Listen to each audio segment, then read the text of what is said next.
We're streaming? We're here! We're here! I'm here! Oh my god. Niji. Niji! You did it! And there it is. There's my device. I call it... Well, it actually has the name Wheat HDMI. I didn't have a name for it.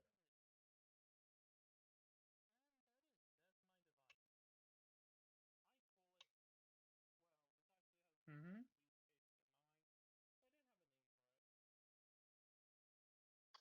Right. I can stick to that. Right. What do you mean auxiliary? Uh.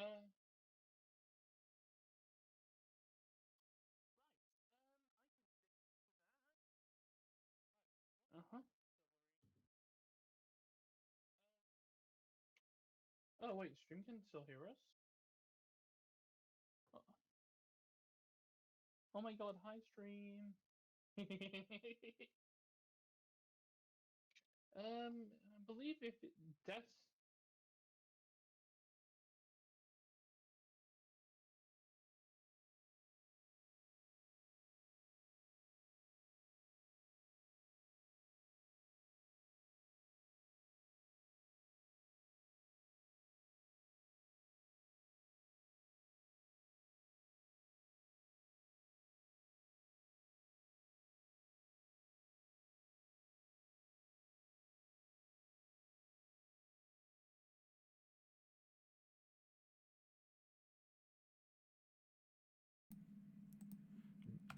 Hi, Godmu there. Welcome to a pilot episode. Um, I appreciate you hopping over here. crap. I better do my thing. Hi, Window. Good to see you too. Mm, I will be starting shortly. I'm trying to figure out how all of this works. It took me like an hour and a half of like troubleshooting because the starting stream button would not work, but it's at least on now. So victory, I'll take it. I'm still trying to figure out how the rest of everything else works, but um, here is my. So first of all, here's my starting student music. Um, oh my god, no, get out of here, ad.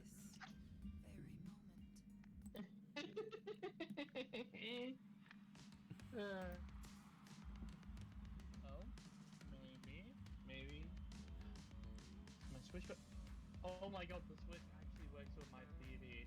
That's amazing. Yeah. Yeah.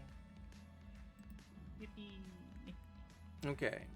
This feels so weird. So if I if I mute desktop audio and I then mute my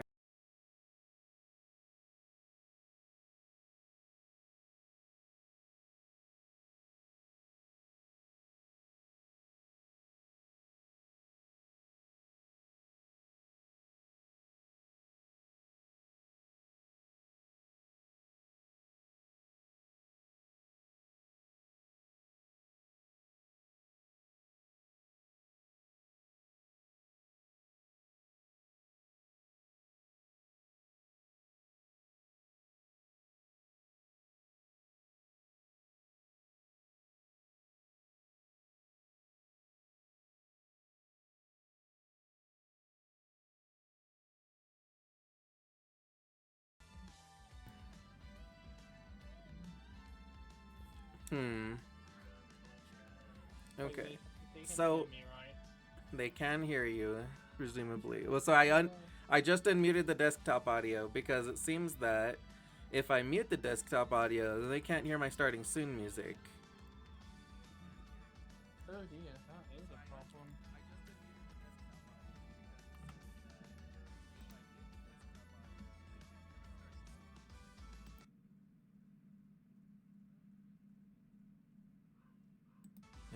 Okay. So the desktop audio is both you and the starting tune music. And I don't know how to change that to where like you and me are on one thing and then the like rest of it is on another. But that's okay. I can figure that out later. Um but I will be right back. I'm going to real quickly just go and grab a drink, and then I'll actually begin.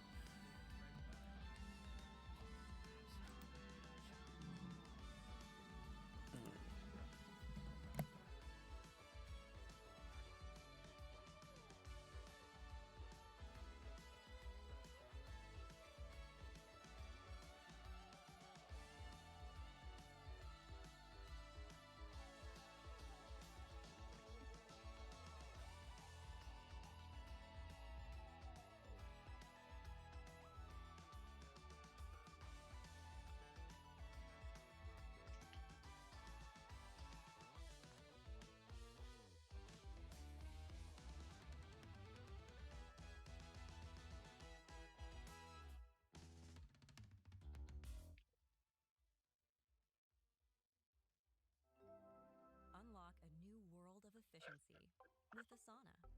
Automate workflows so your team can have less follow-up and more follow-through. Try for free today at asana.com.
Okay, I have returned. And before we start, let me just let people know about this.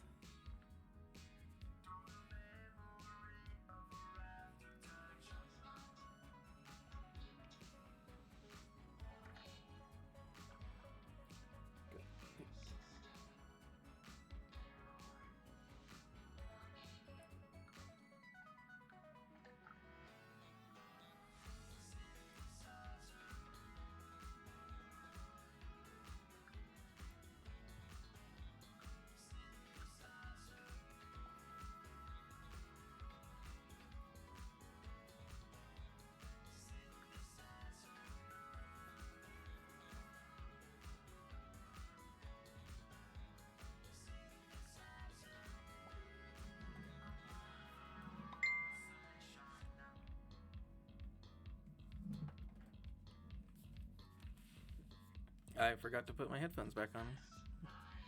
Oh, silly me. that was that was that was very silly of me.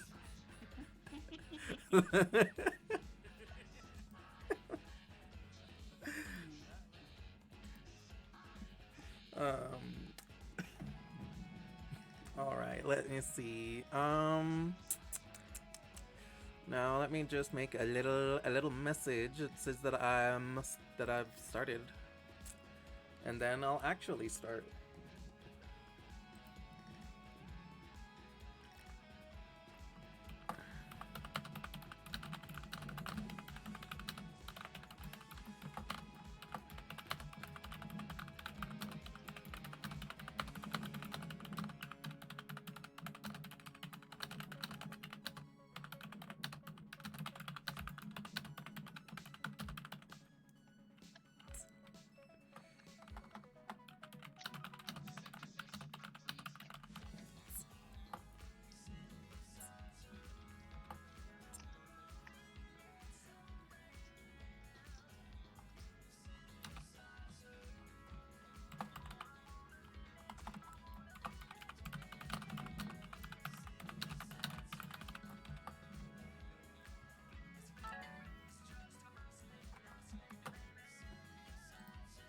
Synthesizer.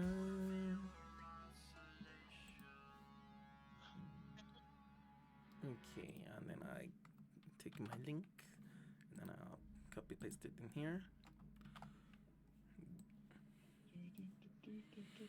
Control C. And then let me make a little post.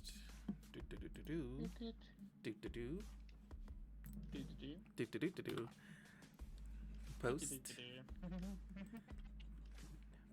Posty post, and then I can also go ahead and posty post over here.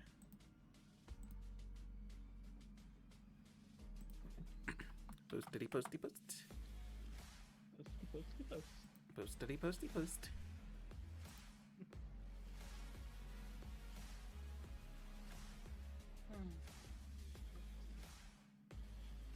What I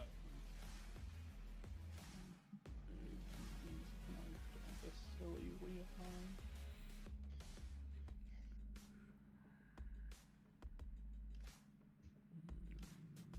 Let me see. Let me go to the where's the self promo channel over here. Here we go. And I clickety clack it. Control posty post. And then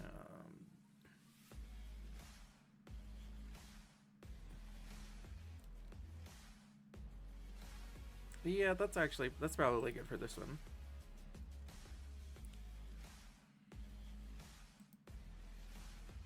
Okay, so now I can go ahead and take center stage. Oh, hold on a second. Ah, I can see myself. Yeah, there you are. It's me. It's you, all cute and pretty.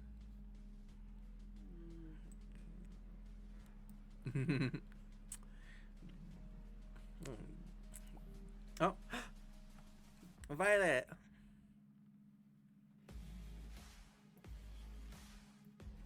Oh my god, I can't actually see my chat. What the fuck?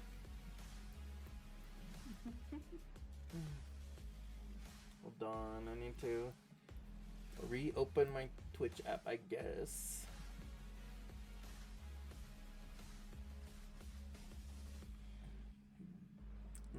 Just a second,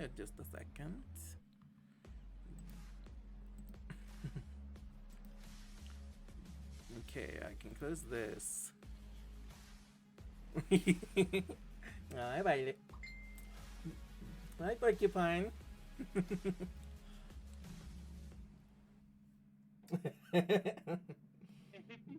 Well, that's cute, Frosty. Like, your vibe is totally resonating with us.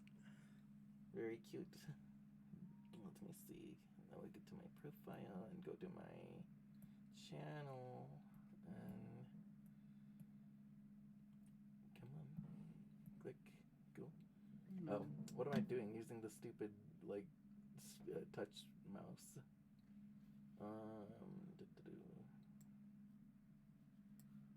Do Do chat. do. Okay, chat. Chat's open. Yes, Book. This is PNG is all thanks to you, and as a matter of fact, yeah, if you scroll down to my credits, you're there. It's you.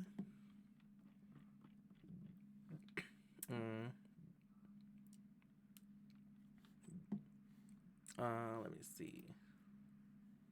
So, question. Can you guys hear this audio? Because it's on my starting soon screen, which means that you shouldn't be able to hear it. But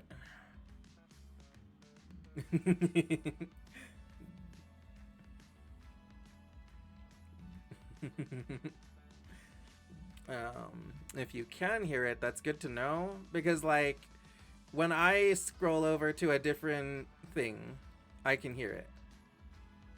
When I go to a different screen, I can still hear it, but that might be because I'm streamer. I don't know if everyone else can also hear it, but do you guys hear it? Do you hear that jam that's happening?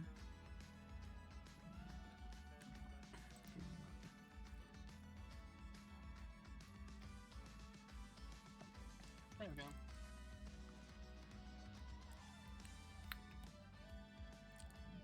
go. Okay. That is good to know. So that means that regardless of whether I'm on a different scene, the audio from every scene just plays anyway. That's good to know. That is okay. It's not a problem. It's just a thing that is nice to understand. Oh yeah, and then let me go back over clickety clack this. Okay. Salutations, hola, konnichiwa, and hello, and welcome to Rainbow's End, the dynamic talk show where the real treasure is the stories and memories we share together. And I'm Niji, your host and visual novel waifu. Welcome to our pilot episode. More on that in a bit. Please welcome my special guest star, Pokemon Master, Yu-Gi-Oh! Aficionado, 3D artist, absolute sweetheart, and my actual girlfriend, Cinder the Typhlosion, aka Natalie. Hello. It's me. Hi, cutie. So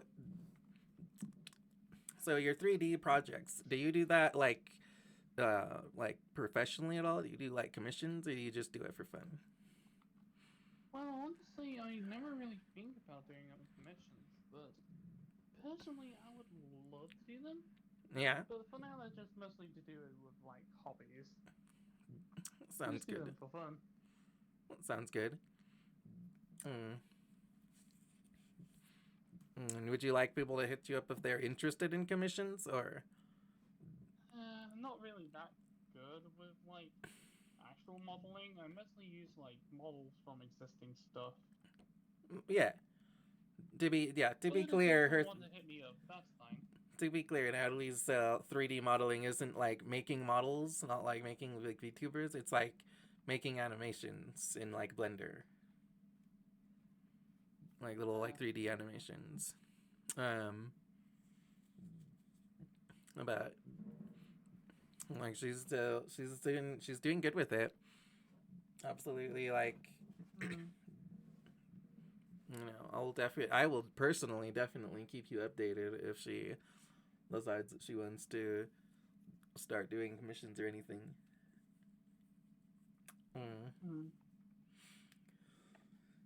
And also, happy April Fool's Day. Today is my 1 million stream. I've been on Twitch 1,000 years, and any scuff that happens is definitely just a joke and not real. Ha ha ha. So funny. It's also the beginning of April, the springiest month, a month of new beginnings, blooming, high energy, and excitement. Which brings us to our theme of the day, pilot episodes. See how I circled back around to it? For those who may be unfamiliar or just need a refresher on the meaning, a pilot episode is a single episode. Oh, I need to turn up your volume. Hold on a second. Oh, pilot episodes can't go all smoothly. Again, you're a cutie. Let me see. User volume. Okay, now say something. Move by double crack. I don't know what else to say. You are a big heckin' cutie.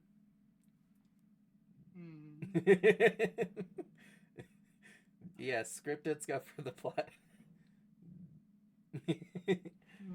Oh, Porcupine! It's a talk show. That's my cute little talk show. I'm a talk show host and visual novel waifu. I will explain more about that soon. So pilot episodes. A pilot episode is a single episode produced to sell the idea of a series or test it out. It is mostly a US UK thing. Most countries don't really have this sort of thing, but we'll be talking more about pilot episodes for our first segment of the day. But before that, we also have a word of the day here. And today's word of the day is fool, because we're all fools sometimes, especially today. Come absolutely clown on me for my silly little tech difficulties today, but also please help me figure it out while you clown on me. Me? I also like being clowned.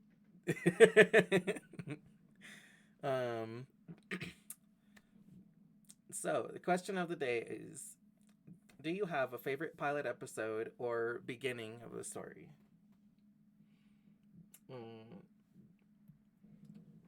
How about you, Natty? Favorite pilot episode or way to start a story? Personally, it's hard to really say because most of the time, most pilot episodes end up being lost because they never air. That's true. Usually they're just locked behind closed doors, never to see light of day. That is true. Many pilot episodes go unreleased because they're just for to show the investors and whatever. Exactly. Yeah, no problem, Alex. You take your time. Don't you even worry about it.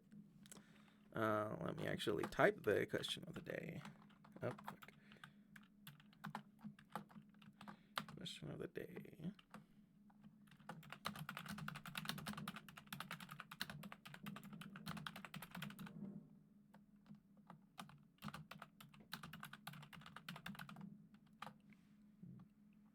I think for me, my favorite pilot episode has been Hotel. I think that that really captured the premise, and also it had the Inside of Every Demon is a Rainbow is such a great song, especially just such a strong start, I feel. So I've gotta say that was probably my favorite pilot.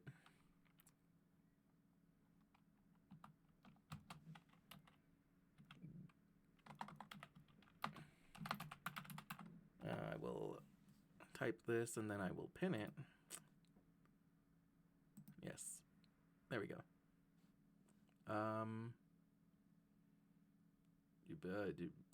There. Just another good beginning of a story was a Netflix show I watched with my dad a couple of weeks back. Yeah? It was called something like Goodbye World or something like that. it perfectly set up like the premise. The first episode perfectly summed up like the entire like premise, and Mm-hmm. that's really one of my favorite like things when a first episode perfectly sums up everything in the episode, like Yeah, how yeah, the series would go and all. absolutely. Mm. Uh, we'll talk more about pilot episodes in a minute. Um, the schedule for today is we'll be starting with 10 to 20 minutes of technical difficulties, probably. Uh, and just testing how things work. Our first segment of the day will be discussion of pilot episodes. Next, we'll move right on into watching some pilot episodes on YouTube. Then we'll try our first game, Monster Prom, a short run, which may still take a good while because I'm slow and will be voice acting the dialogue. Then we'll do a little segment called Fusion Delusion, where I fuse two existing characters together into a new original character.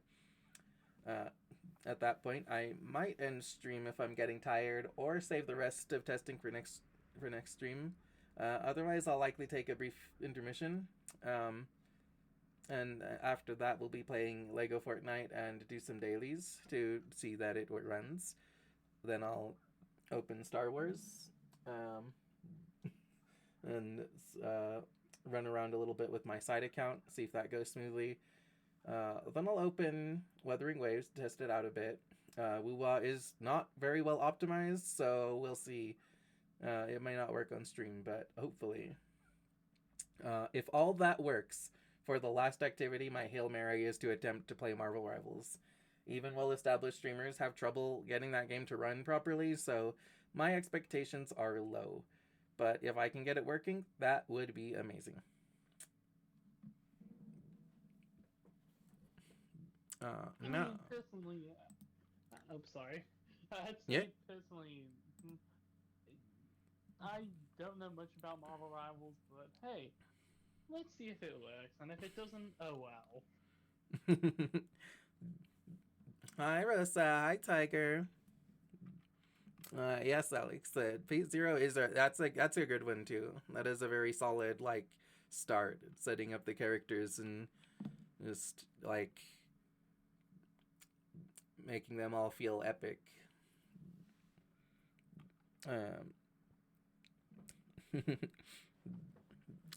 Let me see. Let me start giving some shout outs because you kitties deserve it.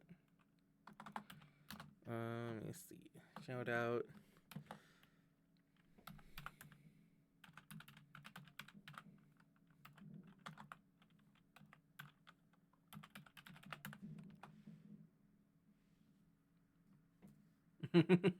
Sorry, Tiger.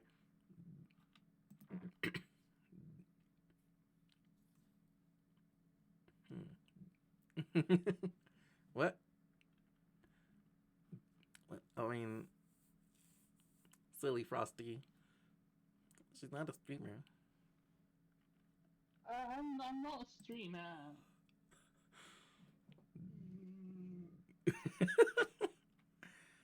Frosty, not everybody is a streamer.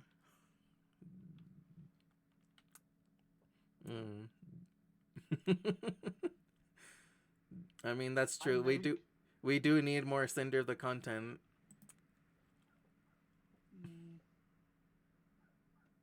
Yes, Frosty is a bot. Ooh, thank you for the followers, though.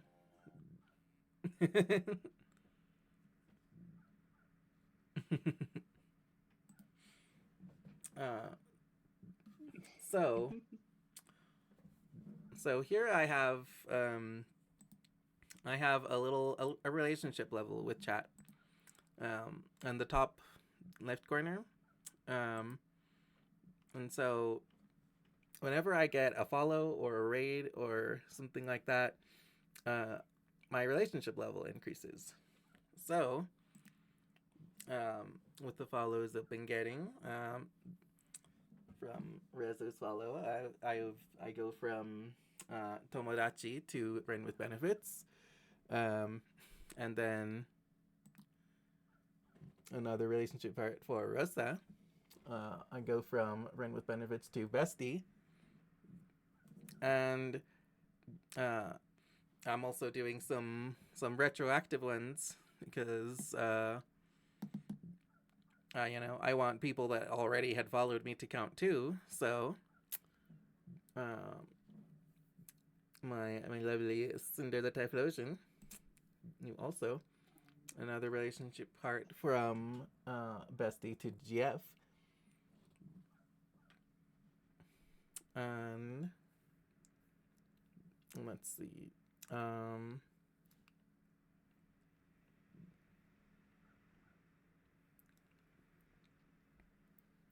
And just in general, you cuties, let me know if you're already following and want me to like to count your follow on this. mm. Yeah, not a problem, Tiger. You go ahead. Yeah, you have a nice time with your friends. Um, and yes. So we are at 4 relationship parts, and if we reach 7, something very special happens.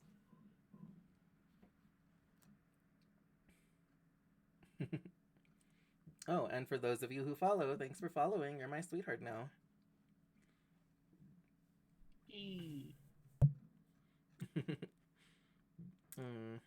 Let's see.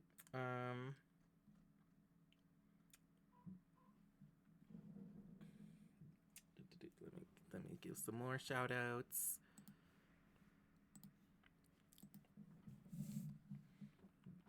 I have a shout out.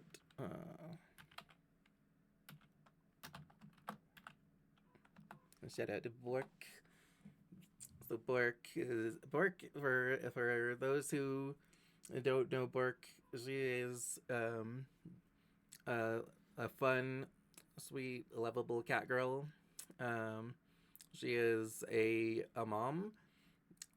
She has children and a husband, and her best friend is a purple ghosty.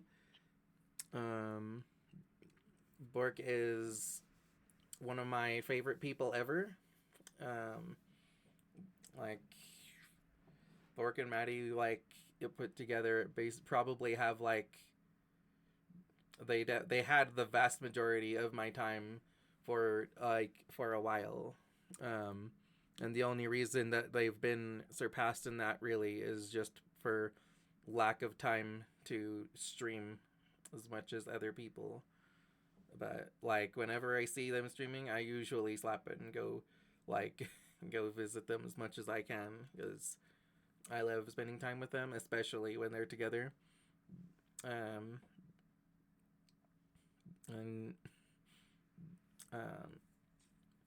Bork is also cracked at Fortnite. She does a damn good job. And the only reason I have ever won a single Fortnite game ever is by being hard carried by Bork. Literally every single victory has been on a team with Bork. Other than that, I cannot. I am not competent at Fortnite, and I'm not just saying that. Like that's not like well, you know, I'm not that good. Like no, really, like I die in seconds most of the time. I'd probably get atomized then because like I don't even play Fortnite. Yeah, it's not for everyone. I tried it mostly just because I wanted to play with Bork and Maddie, but man, I suck. Like like I'm bad at driving, but I at least can do it. Aiming I'm just like, nope, sorry. That's just unless you give me time to sit there and like line up my shot, I can't fucking aim. And even if you give me time to sit there and line up my shot, I'm probably still gonna miss. I'm like that fucking Game Grumps sketch. It's like I fired and I missed. Let's see. Frosty says that Bark is that chaotic yet comfy Canadian VTuber. It's here to vibe. This cat girl mommy brings the goofiness from Cult of the Lampas to meme-filled streams with a dash of Taylor Swift. Yeah, that's true. Join Book Safe Space for some Eras Tour energy and body doubling. Just don't call her late for dinner. Frosty does a good job.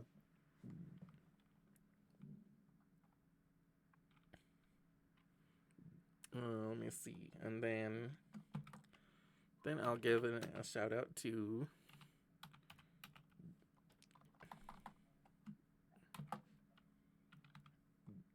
Rizzo. So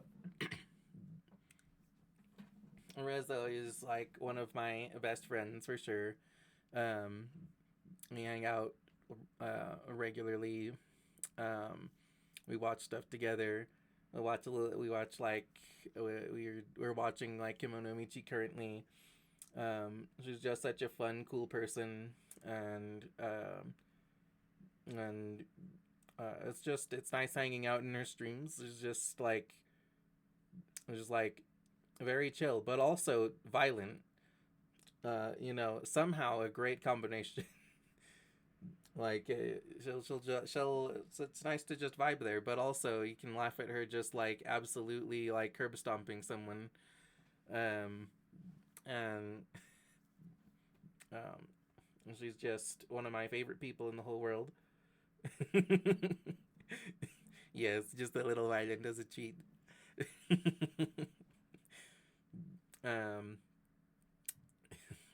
Let's see. Fish. Hi, Fish. Fish. According to Frosty, it's Resonate, a self-proclaimed dumb and gay VTuber, is back from the afterlife again. Known for her chaotic energy, she's probably up to something wild in Stars and Time. Will she survive this time? Tune in to find out. Yes, we have a fish. I threw a line and it worked. I caught one. Oh my god.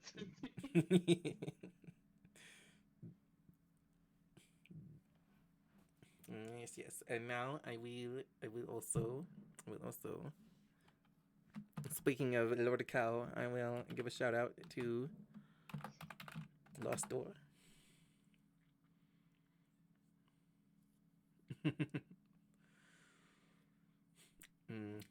So Lost Door, I call her Godmother. She is a precious cow. Recently turned a sock puppet. She is just like cute and lots of fun.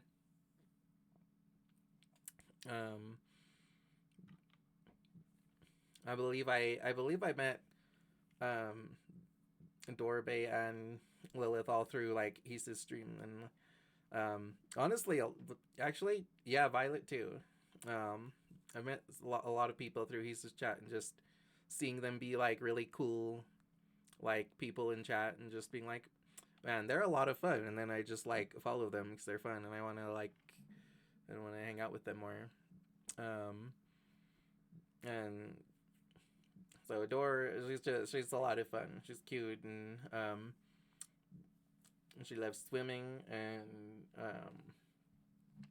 she's a cow space alien.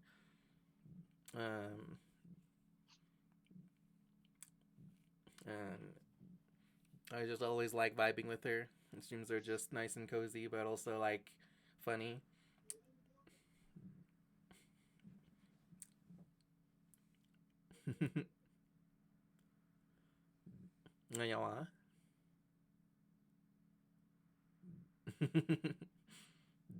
Yeah, I like being welcoming. You were lots of fun. I'm really happy that I got to know your whole little like piece of the community. Actually, I might.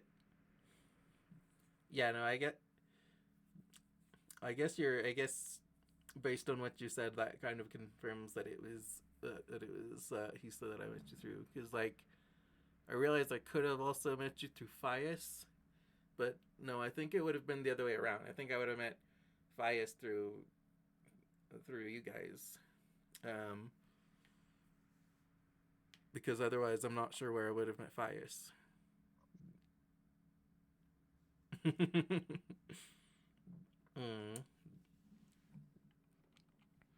And then I'll give a shout out to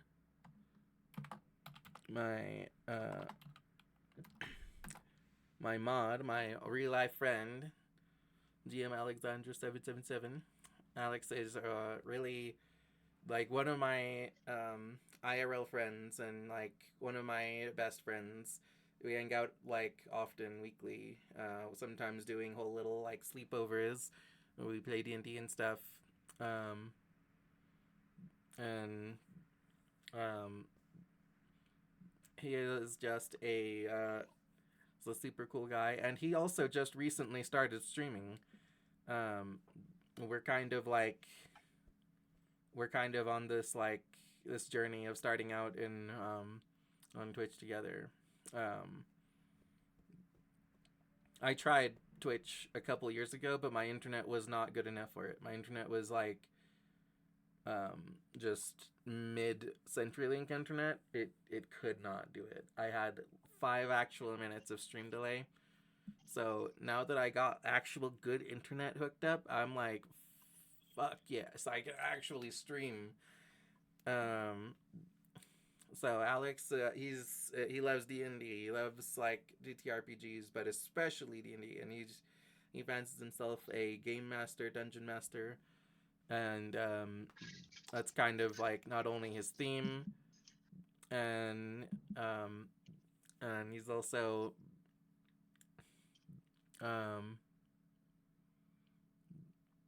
he's also just like he's also like a cool guy. He's creative. He's fun. He's still like he's still just starting on Twitch, but you know, check him out. He's a cool guy. It's okay, Alex. Don't worry about it. It's totally fine. I can handle the mod stuff here, and Natty's a mod, so if I really need the help, she can help.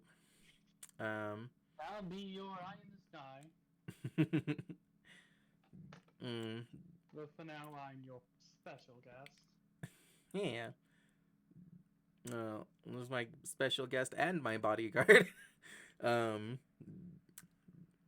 double embarrassing.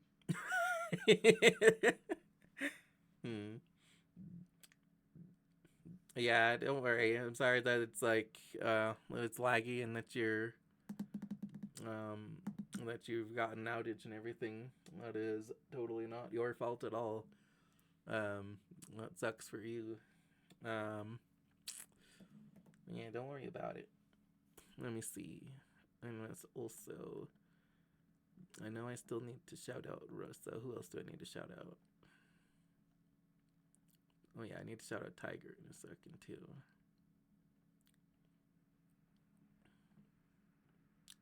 Oh yeah, and Smokey. Okay, I shout out Rosa first. Well, actually, yeah. Lord Chibi. I hope. Wait, I need to check the spelling and make sure I've got it right. I need to make sure that it's got the underscore like I think it does. I feel a little bit sad that your little Frosty friend, said like, I'm a cricket. Yeah, I guess Frosty just assumes that if somebody's getting a shout out that they're a streamer, but Yeesh. Way to pull me out. I'm not even a streamer. Oh yeah, and it's like, listen, I think you deserve the love and attention. You're a streamer now, but I know Frosty does just assume. Also, let's see what Frosty said about Alex. So, meet GM Alexander77, your friendly neighborhood dungeon master. They're all about epic stories, character creation, maybe a little bit of Hades. Expect wholesome vibes, a bilingual banter, and a sprinkle of ADHD/autistic magic. Join the adventure. Yeah, so true. Honestly, Frosty's cool. Like, I'm liking the spot. Yes, Fish. I will get you in a bit. Let me see. Let me keep one to Rosa. So, Rosa Penlord is their actual streaming account is Lord Chibi. And they do lots of art. And they're just a really sweet, cute, friendly ink dragon. I always just love hanging out with Rosa. They bring a little bit of chaos, but also like comfy, cozy vibes. It's just a nice, fun little time.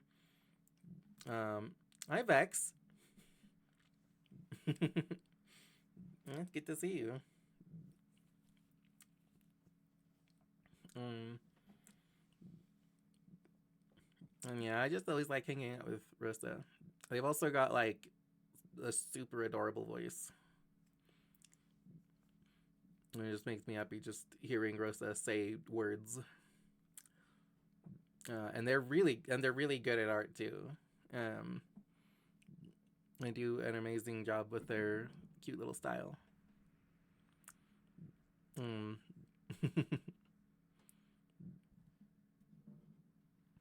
And according to Frosty, they also do Blender.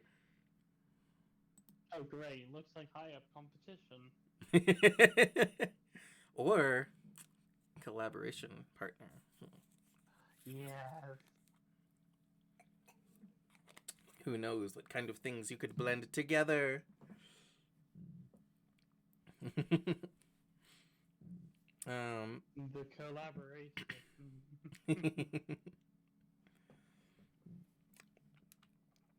And let's see. I'm gonna give shout out to Vex. Oh, yeah. Let me just do an @ so that.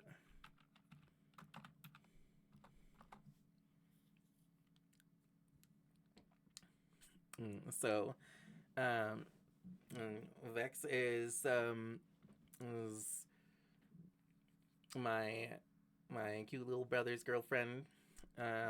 She is cute and really funny. It's always a nice time just hanging out with her too. I love just vibing with her in Star Wars and like messing with Haru and making fun of Haru with her. It's a nice time. And she's just a really super cool person. And let's see what Frosty has to say about her.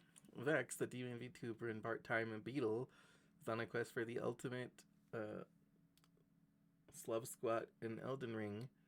When they're not speedrunning squats, they're facing their fears in scary games and creating digital art. Will they conquer their birthday fears, or will it be a big sad? Tune in to find out. Yes, everyone's favorite pastime is trolling Haru. Yeah, that is like most of the allure of being in a Haru stream. Like, it's when just being there and clowning on him, or funny little Joker man, funny little Jeff the Jonkler.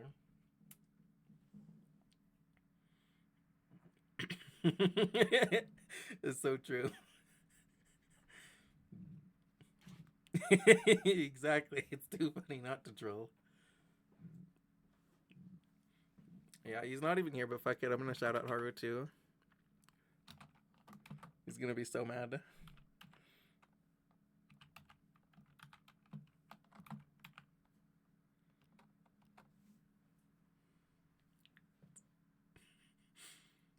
Um, so yeah, Haru. For those of you who aren't familiar with him already, he's he's a funny little guy. He's a little tsundere.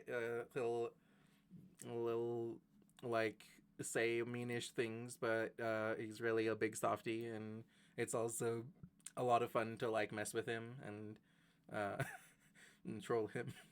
So, you know, he's loud and funny, and um, and it's always such a good time in his streams. Like I'm there a lot, like. He streams for like 9 hours each stream, and I try to be there for most of it. Like I'm there unless I have like something else that I need to do also. But um, he's just a he is a cute little guy. He's funny. He's our favorite cat boy. A funny little Jeff the Jonkler.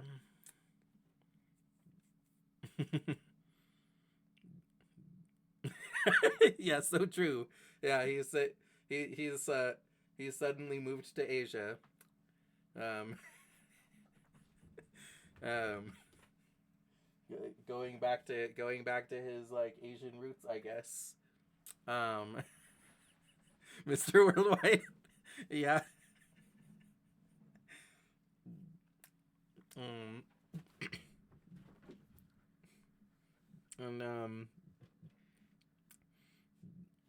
and yes, Frosty says that he's a neat the Kuchisake Otoko neat. Yes, that is correct. Is allowed and a crew to be tuber from USA.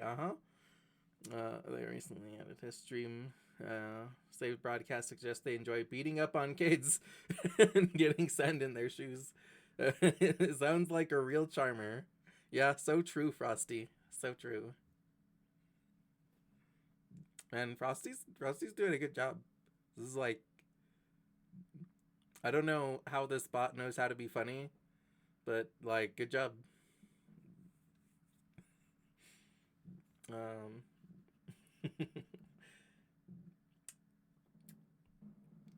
Let's see. So, let me see. Who else? I needed to shout out Fish and Smokey.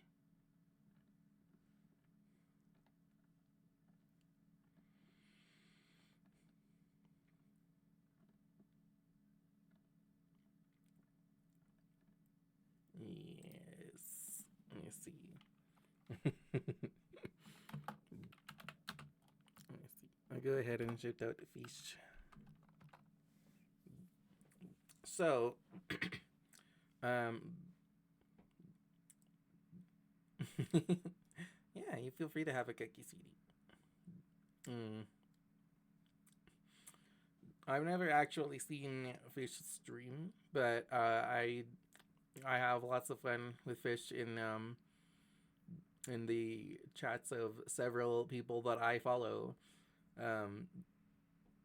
He's there most of the time in a few of them. He's most often there in Dora's streams and Lilith's streams and Bay's streams, and sometimes there in Issa's streams. He is just a super fun and funny guy. I like hanging out with him.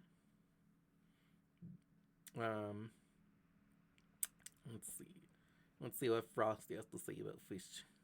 Fish Tuner B, more like Fish Fixer B. This tumor seems to be on a mission to fix something, but what?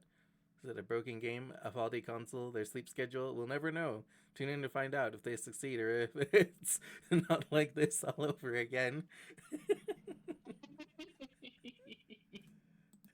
I'm back, by the way. Yeah, how was your cookie? It was yummy. It was chocolate chip. Good. Yeah. See though that like Frosty's incorrect. Fish doesn't care to fix his sleep schedule. He just doesn't sleep. Oh yeah. Yeah. He's also always there for stream.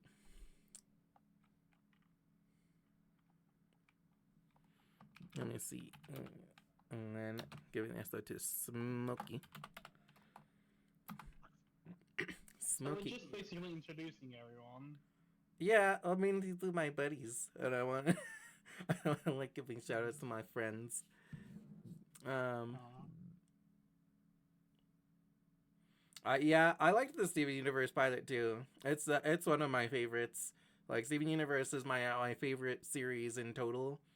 But like I like the Has-Been Hotel pilot a little bit more, just because I really like the song Inside of Every Demon Is a Rainbow.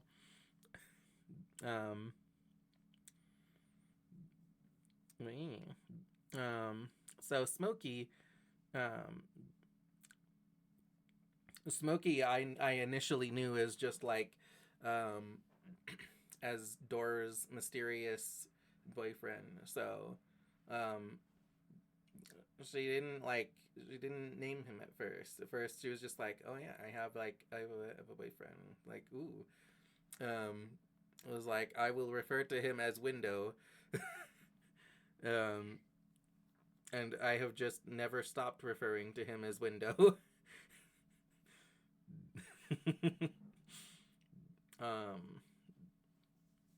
And they're just they're a precious cow goat couple. Let's see what Frosty says about Smokey. And Smokey is your go-to PNG tuber for chill vibes and vertical adventures. They're all about climbing those not so 90-degree walls and diving into games. Last seen spreading the good word in Cult of the Lamb. I guess goats and cows really do make a great team. Oh my, yes. Come hang out and see what shenanigans this casual gaming goat gets up to next. Awesome. Let's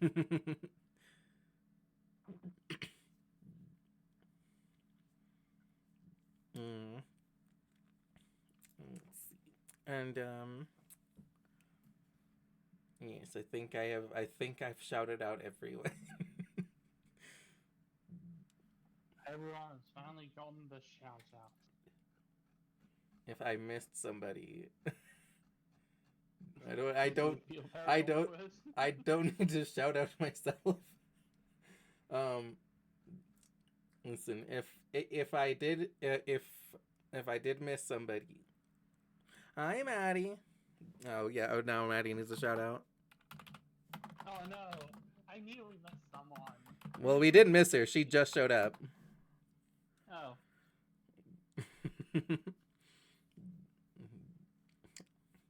Hi Maddie. I know you can't hear me, but I love you. Let me see.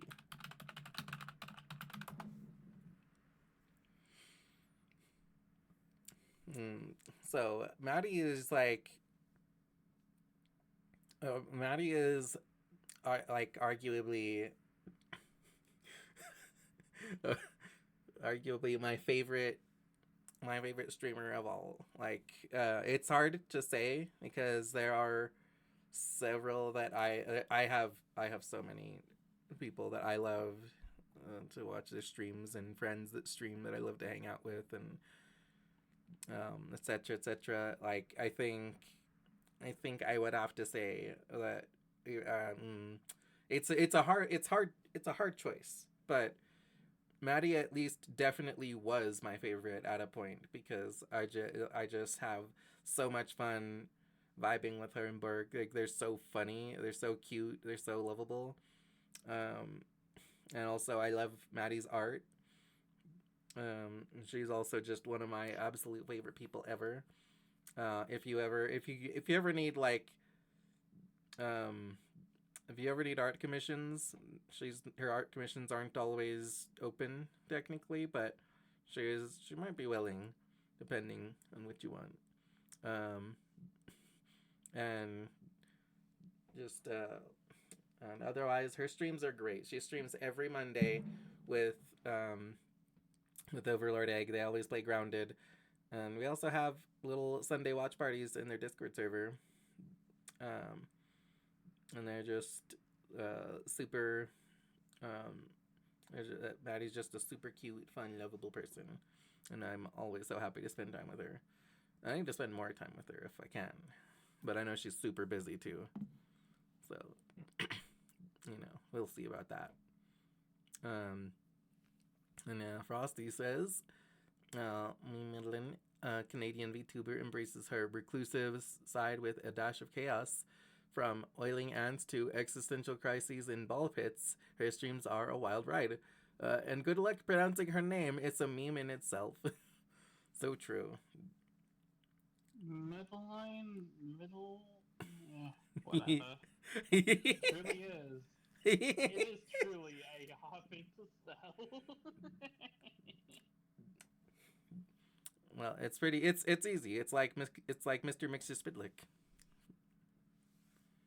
From yeah. Yep, I know. Yeah, I love Mr. Mixer Spitlick from DC Comics. Yeah, her name is pronounced like that basically. I call her Marmalade a lot. I also just call her Maddie. Maddie's easy. I just like calling her Maddie, but also, I mean, it's also funny just going with like whatever random M word you can think of. Mario?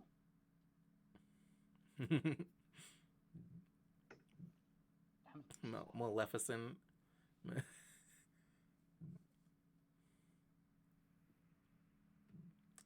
Malachite.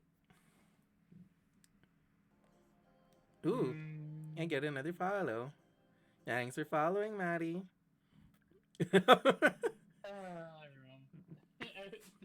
okay. It's fine. And that increases our relationship level from and they've gone. From girlfriend to waifu. What's gone? Maddie said bye. Bye, Maddie.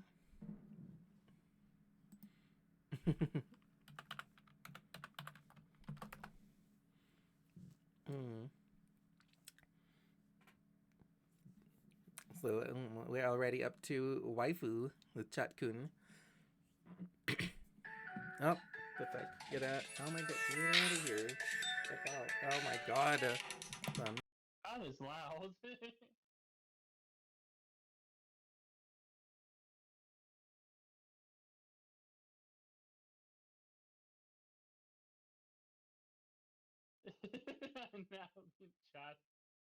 Now chat is now deaf.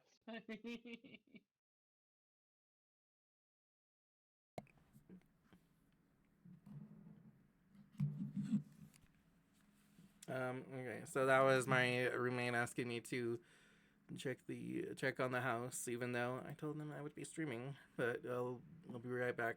I'm going to just check on that. In the meantime, you just keep being adorable, Sin. I always am. You sure are. Mwah. I'll be right back.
Okay, I'm back.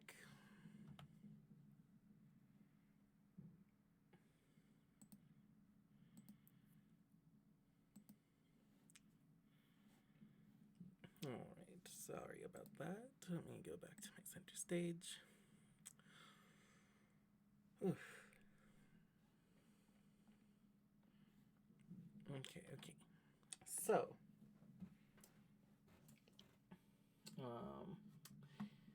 Halfway back. yay, me back. And now, okay,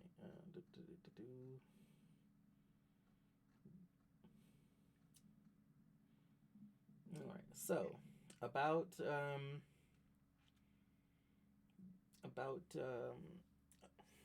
now we can get into more discussion on pilot episodes. Yippee! So, sometimes pilot episodes end up simply being the first episode of a series, but sometimes they're considered non-canon to the series and not a proper beginning. Again, because sometimes they're just shown as a sort of concept that they're pitching to like the executives who like have the power to produce it. So, a lot of the times the pilot isn't even like a publicly known thing. But sometimes it basically just ends up being the first episode. And even when it does, sometimes it can be very like different from the rest of the series, because a lot of times in between the pilot episode and the main series, they'll take like some criticisms of it and change some things and stuff like that. Like in Hazbin Hotel, they got the characters got redesigns, but the pilot is still considered canon. It just kind of like, I guess it just kind of pretends like they had their new designs all along, but like the pilot does count. It is like referenced. Meanwhile, like the Steven Universe is not. It's they had very different designs, and they don't reference the pilot episode in other episodes. Like that was just a concept.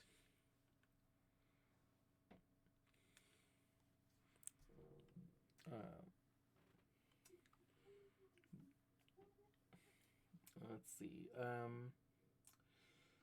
So I read an article about pilot episodes. And according to that article, pilots should have premise, character, structure, and hook. And as a matter of fact, let's just think about whether my pilot episode has those things so far. So, premise, yes, I think I am establishing the premise of my little talk show here pretty well. Character, I mean, mostly me, but also my wonderful friends, most of whom I expect will be guests on here at some point, such as my adorable girlfriend, Natalie. That's me. Mm-hmm. Structure. Well, my structure this time is a little bit different, a little bit weirder, but so far this is what you can expect from one of my streams. I'm going to spend a lot of time yapping, and like not that much time like playing the game. Like if you're like, most people will like say hi, chat a little bit, and then play the game for like 95% of the stream. Not me. I'm going to be yapping like a motherfucker. I'm just going to. I will not shut the fuck up. I will have topics. I will have things to talk about. I will keep talking, and and then I might, and then I'll get to games eventually. Although also games might not be on the schedule of every episode. But also, I won't usually have like 5 games on the schedule. This is just so that I can test the hardware and everything. But, usually I'll just like pick a game. But aside from that, the structure, this is mostly what you can expect.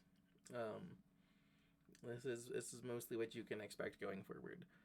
And Hook, I mean, a hook is a little bit more difficult to define.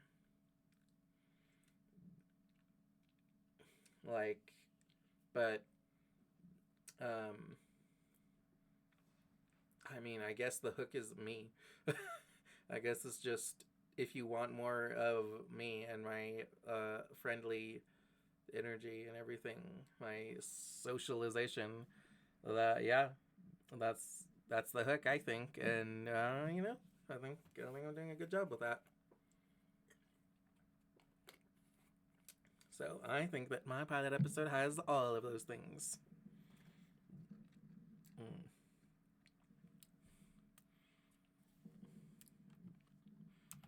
And let's see, with that I can go ahead and move over to watching some pilot episodes.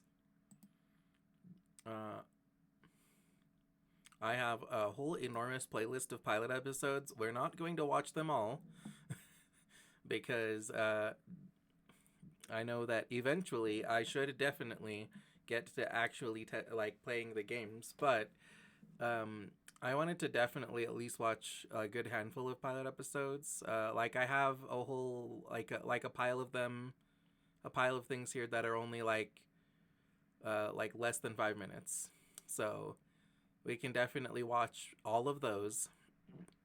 Then after that, I have a few that are within the 10 to 15 minute range. We'll be a little picky choosy with those.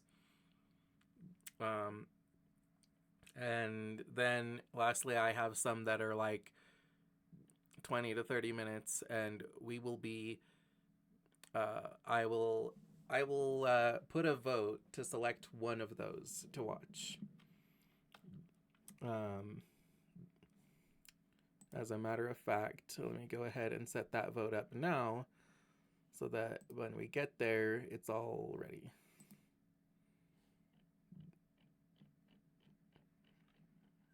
Let's see.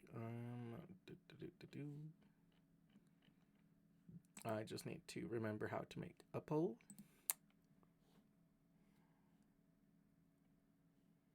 Let's see. Poll.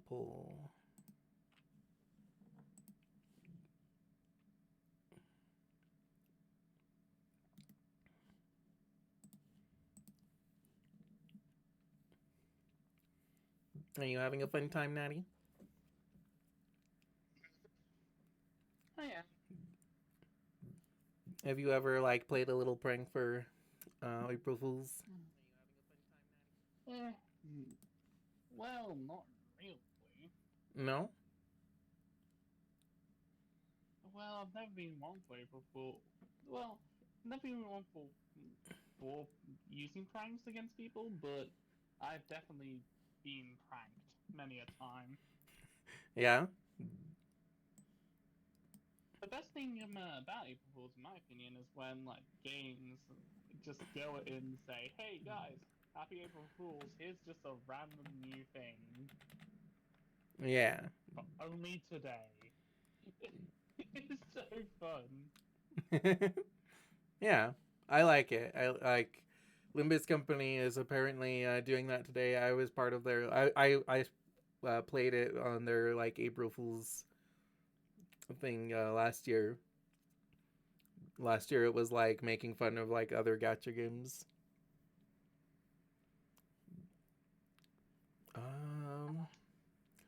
Shit, I don't remember where the pull button is.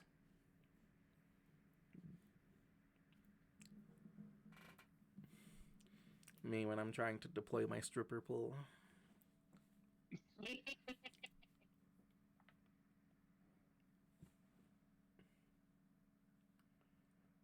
Let's see.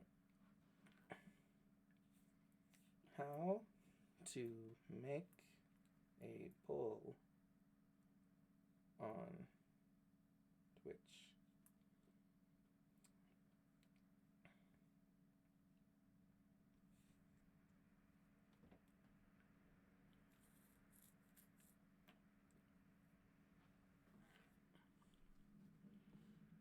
Okay, on my dashboard.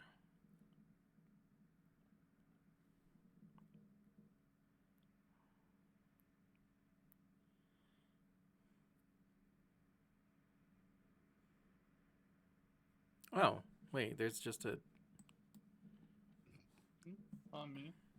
It's okay. Hold on a second.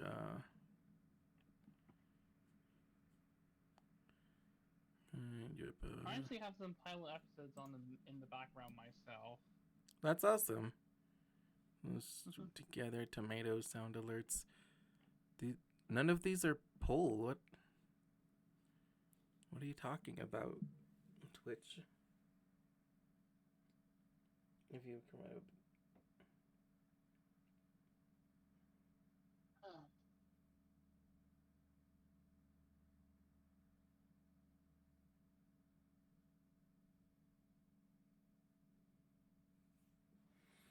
There isn't a button for that. What are you talking about, Twitch? Do I need to...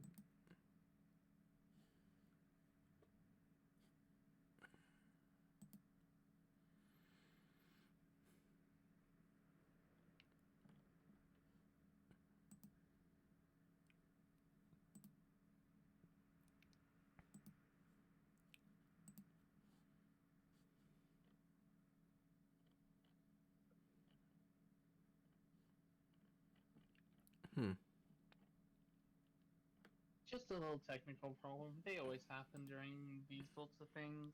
Yeah. Twitch... Like, it says that there's just a button for it in the quick actions. There is not. It is just lying to me. Hold on a second. Analytics. Community?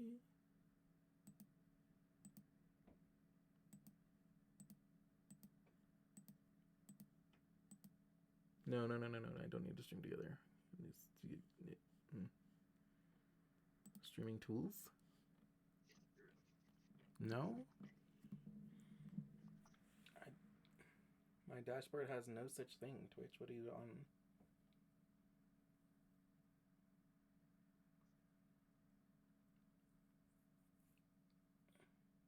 These, I can guess that this is very annoying. Yeah, let me see. Hold on. Let me go back to...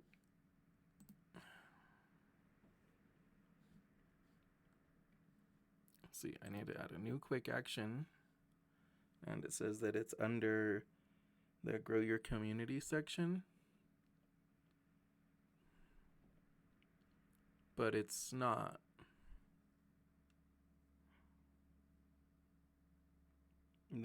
That's not a button there. There's rate a channel, manage goals, and stream together. Those are the only ones. Do polls not exist on Twitch anymore? I don't think they do.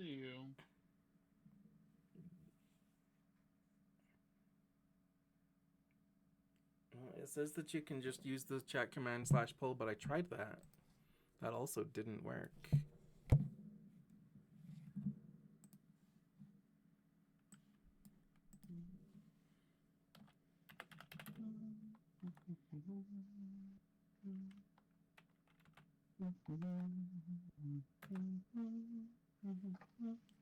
Yeah, no, that doesn't work.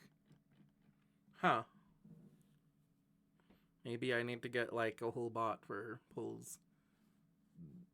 Oh dear. Well, So much for having a poll. yeah. Well, um in that case, I will just put the I'll just put the options in chat, I guess, and pin them. And then people can tell me which one they want.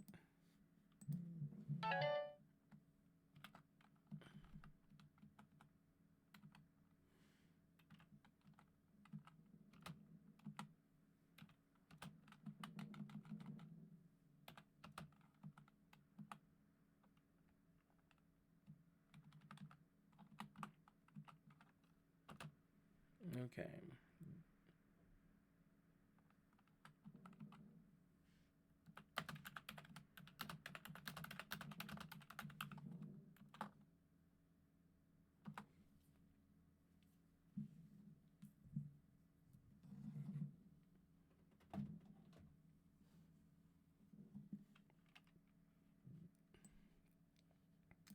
Okay.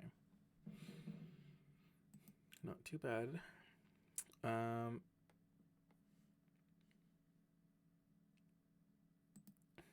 I will go ahead and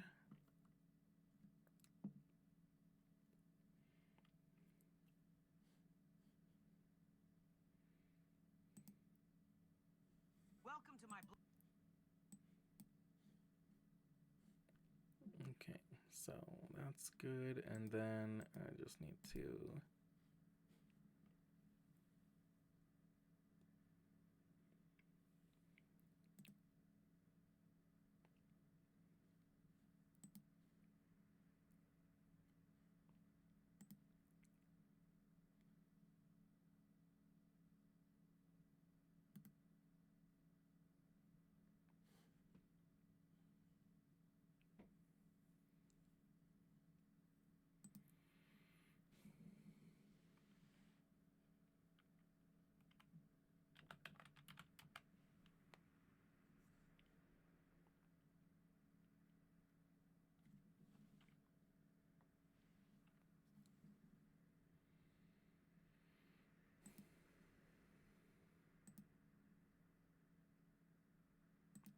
okay.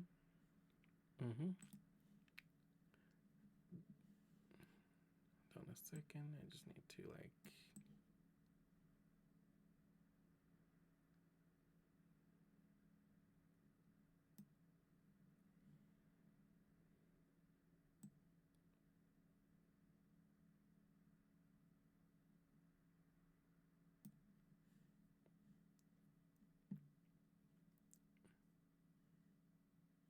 and then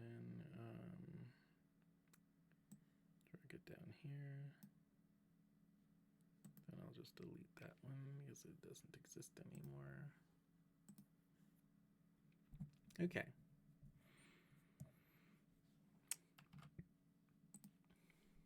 So, I have a good handful of like very short pilot episodes and videos about pilot episodes. So first, we're going to start off solid with this like 2-minute pilot for a series called the Crenshaw the Hood Ninja Chronicles. And so let me know if it sounds good and everything. If you can hear it, if you can see it. And well, let's see how this pilot is. Oh, Natalie, do you need me to like share it with you on Discord? I'm watching it on Twitch via my computer, but I kind of don't want to unplug my like audio jack.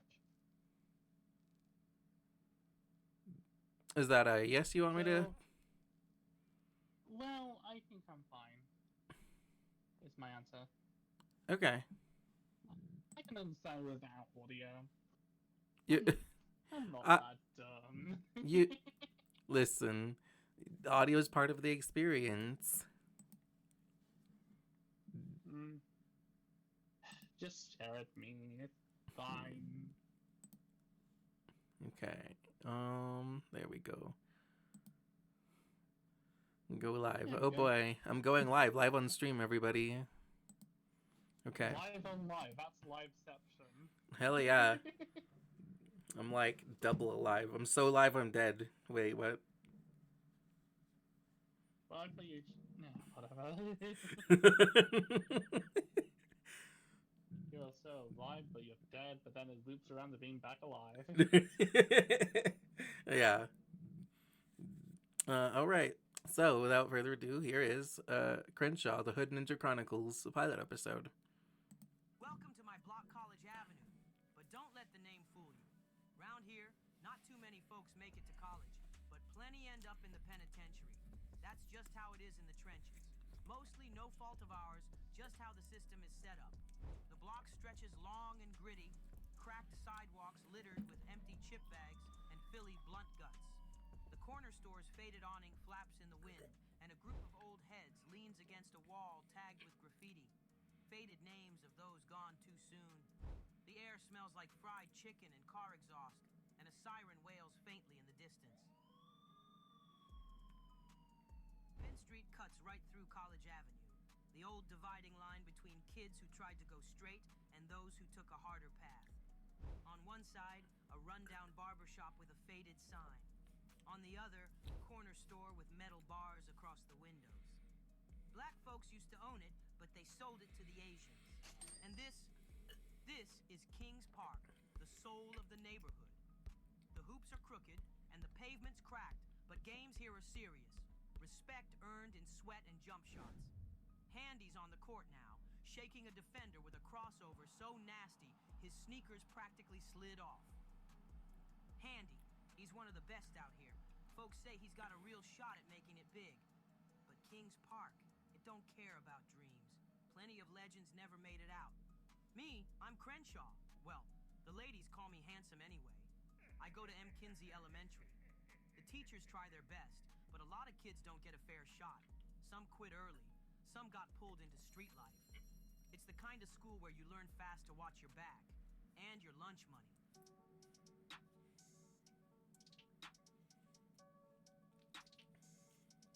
Well, that was really short. Yeah, it sure was. I don't know. I expected more like action. That was like background, but I don't feel like I really know what the premise of the show is. Like, As far as I know, it's probably just some lackluster. Oh, this is my life. yeah, It's like, yeah. You probably like. I don't know. I was I was expecting with Hood Ninja that it was going to be like sort of like actiony, and maybe they just didn't have the budget to animate an action scene for it. But I don't know. Based on the premise, it sounds like it's just kind of going to be like a slice of life, which is fine. That isn't a problem. That just was like not what I expected from the title. So either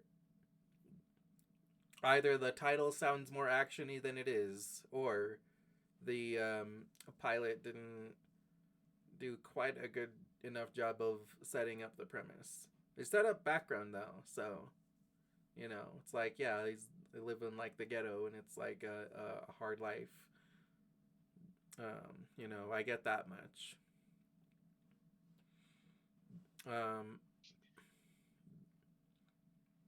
Next we have the Paperverse pilot, and so this says episode 1, part 1.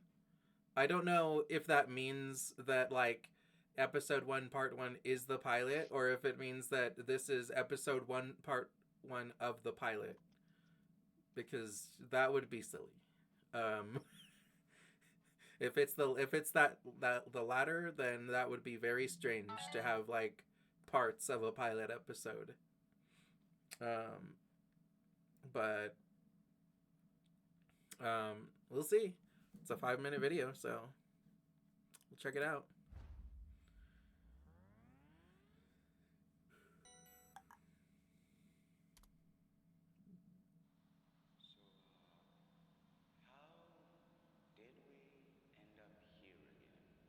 Seriously, dude? Come on now. It's a blank canvas. And it's your fault. It's not all blank. Now that we're here. Good one.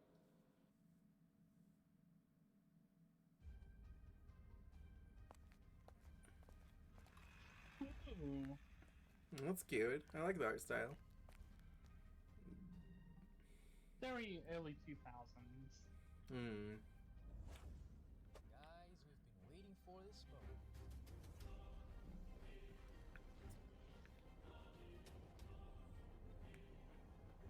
Oh no, it's Giant MacBook And 3000. now the show is officially on air.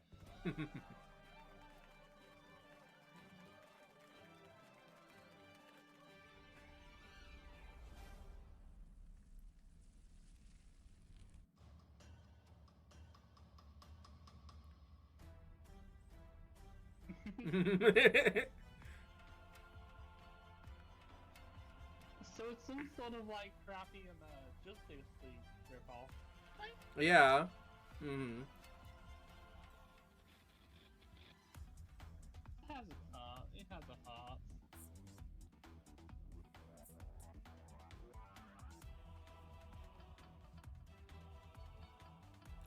I mean, I have a soft spot for like any sort of superhero stuff, so this is already appealing to me.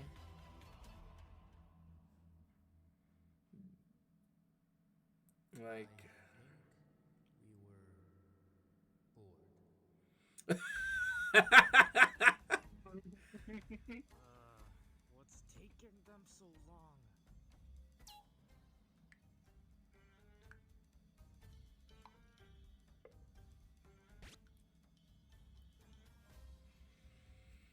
Oh yeah, we got Cable Girls cables. Yeah, and then Oh no. Don't tell me. Yep. Never put water with electricity. You'll get sucked into the TV if you do. yeah, that's just science. Water plus TV equals you get isekai'd. Never do it, kids. Hmm.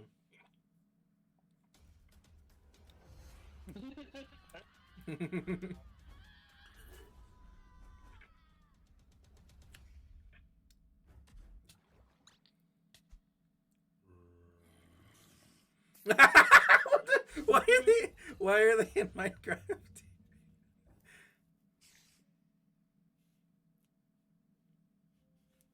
You know what's funny?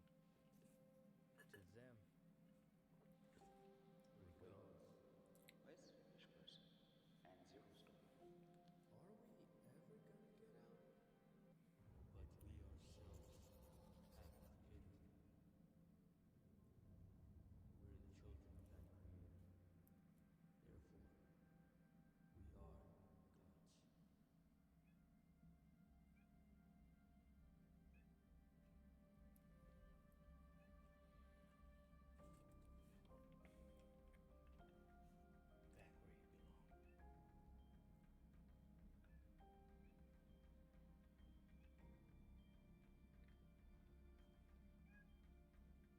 Back where you belong.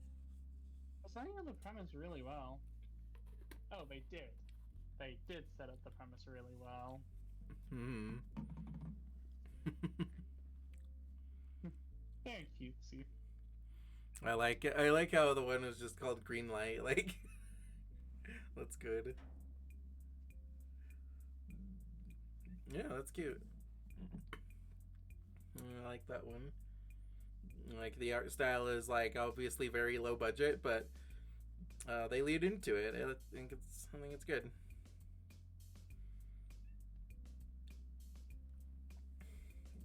It's kind of like how when games are like in like an 8-bit retro style, like nowadays, it's like, Yep. you know, it's like still a cool little vibe.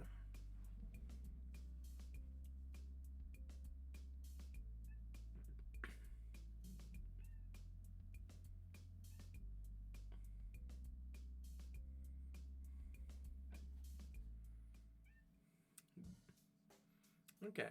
Next, we have this little thing about what did the cartoon pilot episodes look like, which is interesting to think about too. You know, I didn't. I should have like actually watched this video and tried to find those specific like pilot episodes. Um, but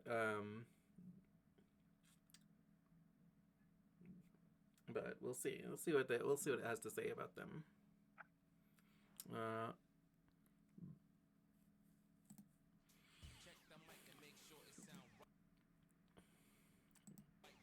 Let's see. I'll let it play for a second and then I'll just. Okay. Rugrats. Tommy Pickles has his first birthday and the baby's going on an adventure to explore the world beyond the playpen. Bob's Burgers. The Belcher family faces a rumor that their burgers are made of human flesh just as they are about to reopen the restaurant. The Flintstones. Fred and Barney invent a flying machine to go bowling while avoiding a planned night out with their wives.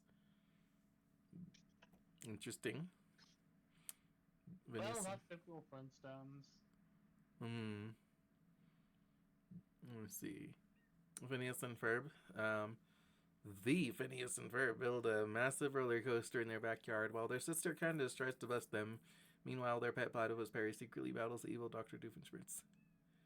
That's pretty much just saying what Phineas and Ferb literally is about.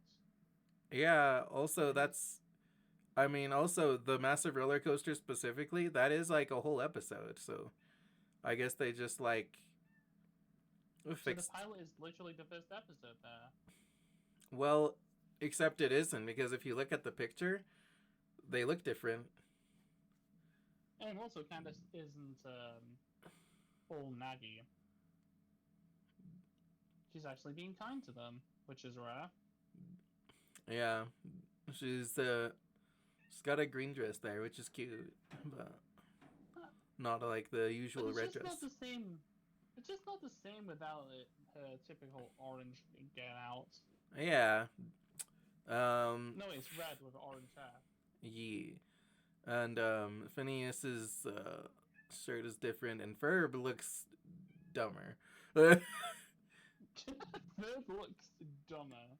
Like, he looks very silly in this picture. I feel like he probably sacrificed his will to speak to get much better, like, outfit. Yeah. But yeah, it sounds like, even though it sounds like the pilot was literally just like remade as a full episode later. That's a typical with most cartoons. Yeah. I would be interested to see the pilot though, to see how like different it is from that episode. Well, that's cool. I did see Steven Universe.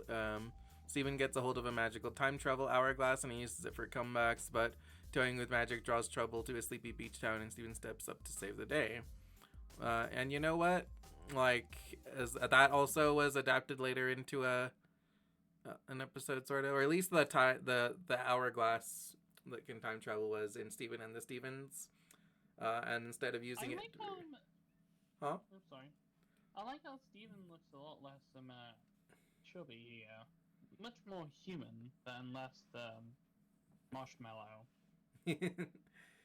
Interestingly, I never like noticed this before, but the way that he looks in the pilot is actually more like how he looks later in the series, like when he's like after as of like the movie, um that's like that's more like his movie look. That's that jacket, that's like his movie jacket, so that's cool. um I hadn't noticed that before because like I hadn't seen the pilot episode since before seeing the movie. But like now that I see it, I'm like, oh hey, actually that's like his movie look.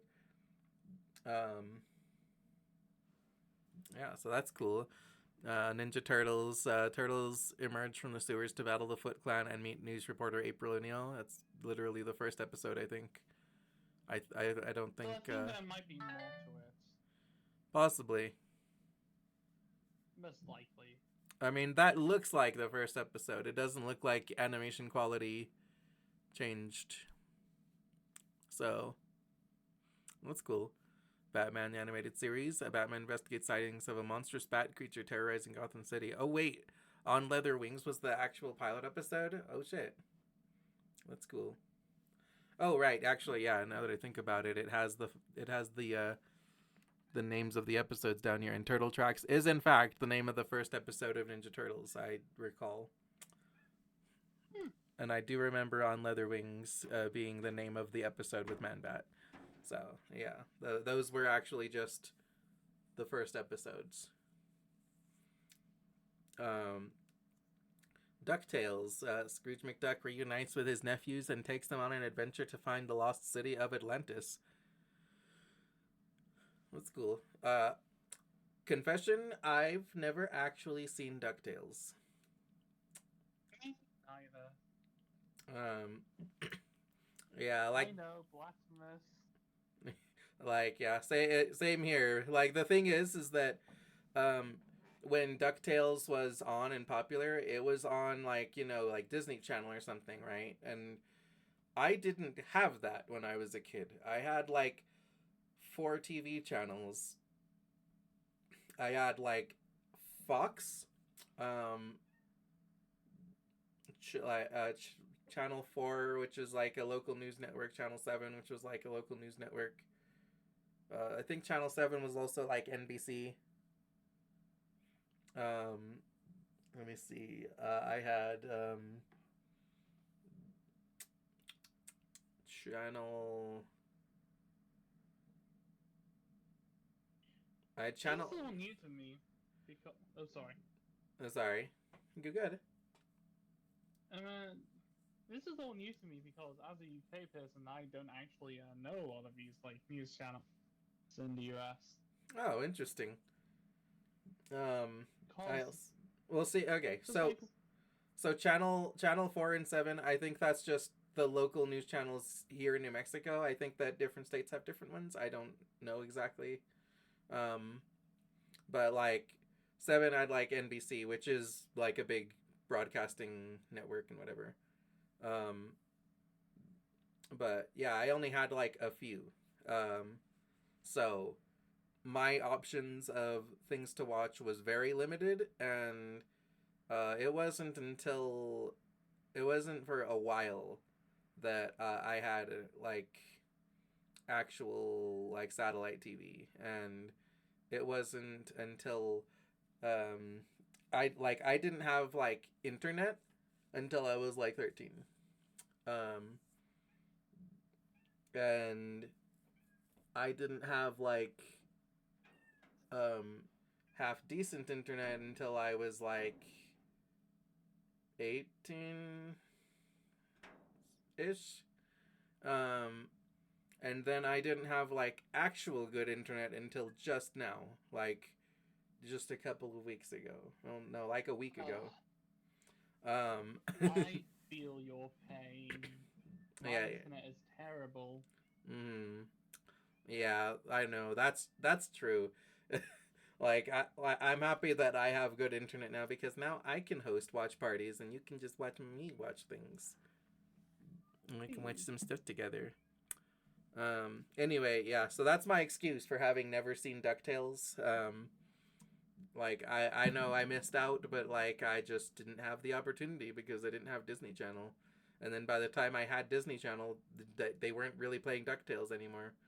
So the only DuckTales that I had an opportunity to see that I'm aware of is like the reboot that does I'm going to assume it's lesser quality, and like not as good.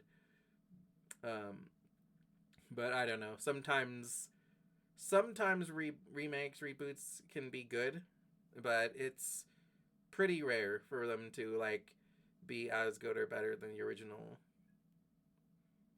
Anyway, yeah. So I just haven't seen any DuckTales, unfortunately. It's not because I hated it or anything. I just didn't have an opportunity, really. Let's see. Pink Panther. Here in the US, UK, we had a wafer bar called Pink Panther. It was very delicious. You had a what called Pink Panther? A wafer bar, strawberry flavored. Oh, nice. It sounds delicious. It is. Let's see. Pink Panther battles an unnamed painter, the Little Man, over the color scheme of a house. The painter wants to paint it blue, but the Pink Panther continually changes everything to pink. Okay. Sounds like Pink Panther. Yeah. I mean, based, I guess. Adventure Time. Slumber Party Panic. And Adventure Time. Finn and Jake protects the Candy Kingdom from a zombie uprising caused by a failed experiment by Princess Bubblegum. Slumber Party Panic. Okay, so that was also adapted into into a whole episode. But clearly this animation is lower quality. So it sounds like, Probably not from that episode.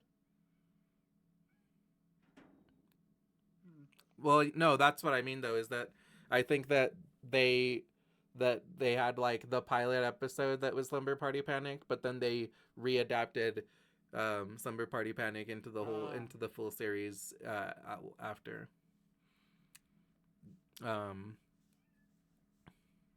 Let's see. American Dad. Stan Smith, a CIA agent, balances national security with the antics of his unconventional family. Yeah, okay.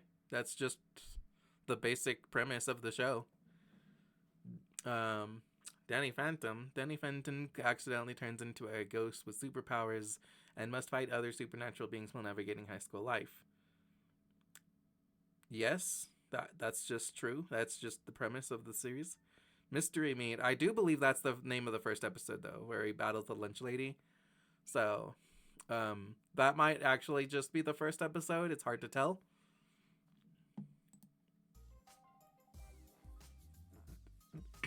Let's see. Samurai Jack.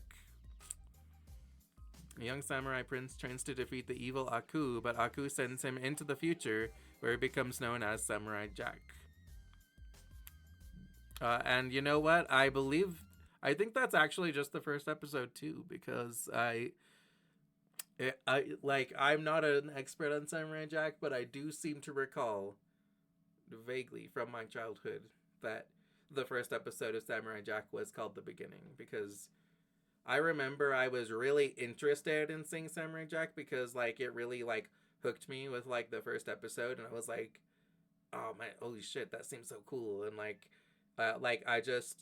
thought it was so cool that it had continuity, and God, I really craved continuity as a kid. Like I was like, whenever something had continuity in it, I was like, oh my God, this is so cool.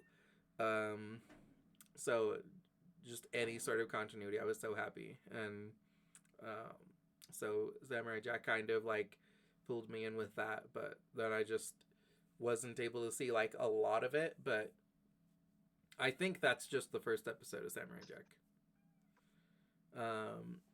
Dexter's Laboratory. Dexter creates a device to transform his body into various forms, but his sister Dee Dee interferes, causing mayhem.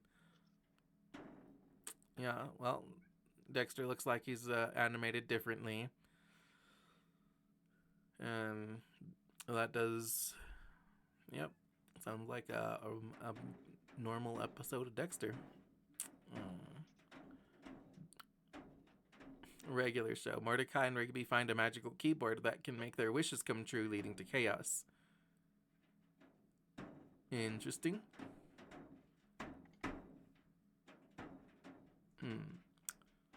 The Amazing World of Gumball. Prototype versions of Gumball and Darwin try to escape from school by building a Rube Goldberg machine. Actually, the power was not the actual pilot. There is literally an episode called The Pilot. Huh. That makes sense. Which eventually got from remastered as Season 2, Episode 25, First Day. Interesting. So at least one of these things that that this person compiled is incorrect. Well, actually, I think a couple of them might be, but I'm willing to believe that, yeah. Well, let's see. The Amazing World of Gumball, prototype versions, right. So that definitely does, like, that's definitely, like, a different animation style, because clearly Darwin is, like, 3D here. And, like, Gumball definitely, like, also looks different, like, a little, like, yellow coat.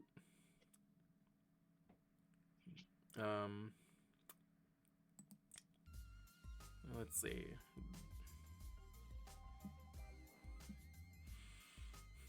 Fairly Odd Parents. Timmy Turner wishes to be an adult and faces the challenges that come with it. That does look like a different animation style. Also, I believe that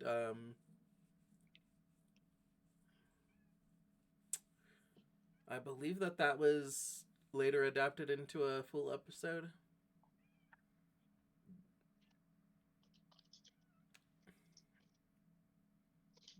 Let's see. Teen Titans. The Teen Titans stop a rampaging villain named Cinderblock, which leads to a rift between Robin and Cyborg. That is the first episode of Teen Titans, although this does look like a different animation style, so I guess they just spruced it up for the full series. Ben 10. While on a summer road trip with his grandpa Max and cousin Gwen, 10-year-old Ben Tennyson finds a mysterious device that allows him to change into 10 different alien heroes. And then there were 10. Yep, that's the name of the first episode, and I believe that's literally just the first episode. The pilot, I think, might have been the episode with Washington, D.C. Yeah, I'm kind of a nerd. How could you tell? Yeah, I mean, Washington D.C. would also make sense to set up the premise, or like a board of directors kind of thing. Be like, yeah, this is the idea, because it's and then There Were 10 doesn't have a lot of action necessarily, Dr. Ivo is definitely a more interesting villain to showcase, to be oh yeah, cool hero and cool villain.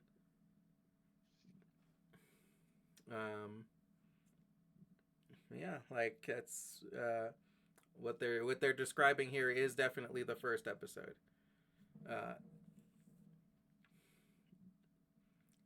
So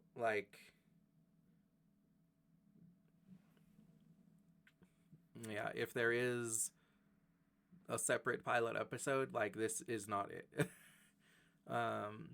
Avatar: The Last Airbender. Siblings Katara and Sokka discover Aang, the last airbender who has been frozen in an iceberg for 100 years. Yeah, that sounds like the first episode, but it looks like maybe it's just a slightly different animation style. So maybe the pilot is just them discovering him, and not the the whole like background and fleshing out that the first episode has. Oh my god. The Okay, no, hold on a second. The Powerpuff Girls, that's incorrect.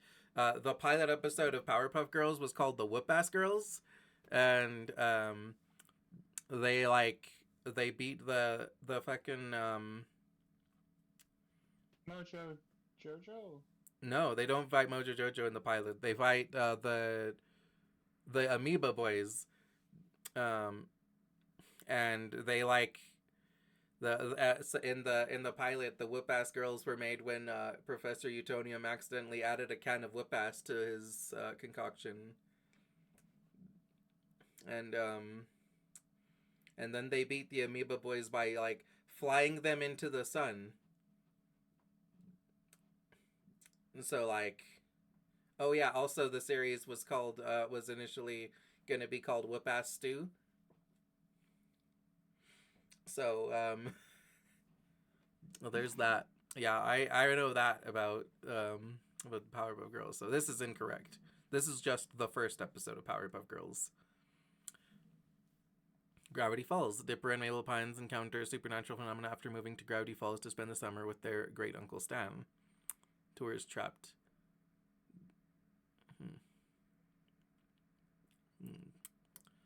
Rick and Morty.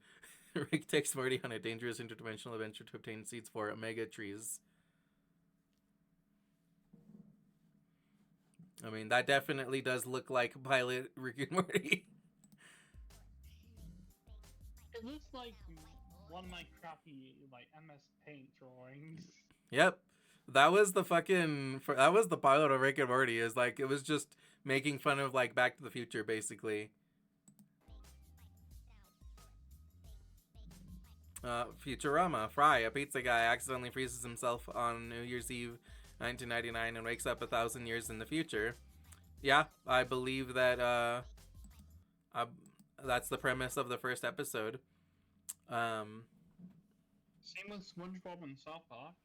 Let me see. Sponsored and Catman gets an anal probe. Yeah. God, it feels weird saying that name. Whether these are like whether these are actually just the first episode or like possibly like a sort of like piece that was then just adapted into the first episode.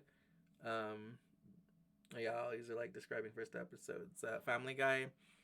Peter Griffin loses his job and applies for welfare, receiving a massive check by mistake, leading to various misadventures. Okay, so that episode, that was adapted into a full episode, but clearly by the art style, this was like older. Like Meg being dressed in blue. I'd argue there is a earlier version of South Park. Found on old DVDs that had them. Oh, actually, nope. The original pilot was indeed Carmen gets an anal probe. Interesting. Let's see.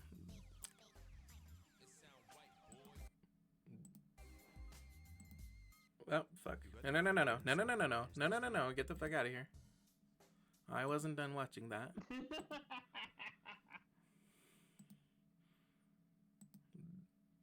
Okay, then it's just The Simpsons. Let's see. Fish. Fish says, Aniji. That is the first episode ever made. It was the lost episode. Oh. Yeah, I got... Yeah, so, I have, among the things that we're going to watch, I have what is supposedly the Gravity Falls pilot. So we can definitely, like, see it and see what happens. What are you saying is the first episode ever made that was the lost episode? South Park?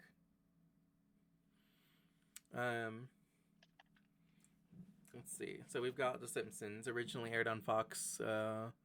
Marks the first ever appearance of the Simpson family. On television. Okay, good night. Yeah, because it was originally part of like just a different show. It was just a little animated short for a different thing.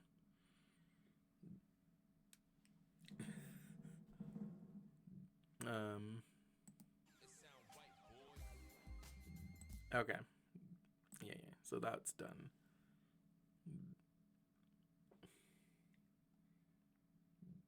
Oh.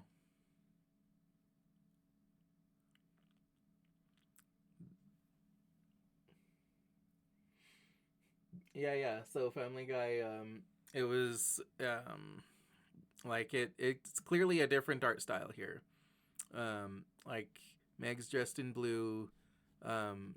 Lois looks like her hair is lighter and she's wearing something different.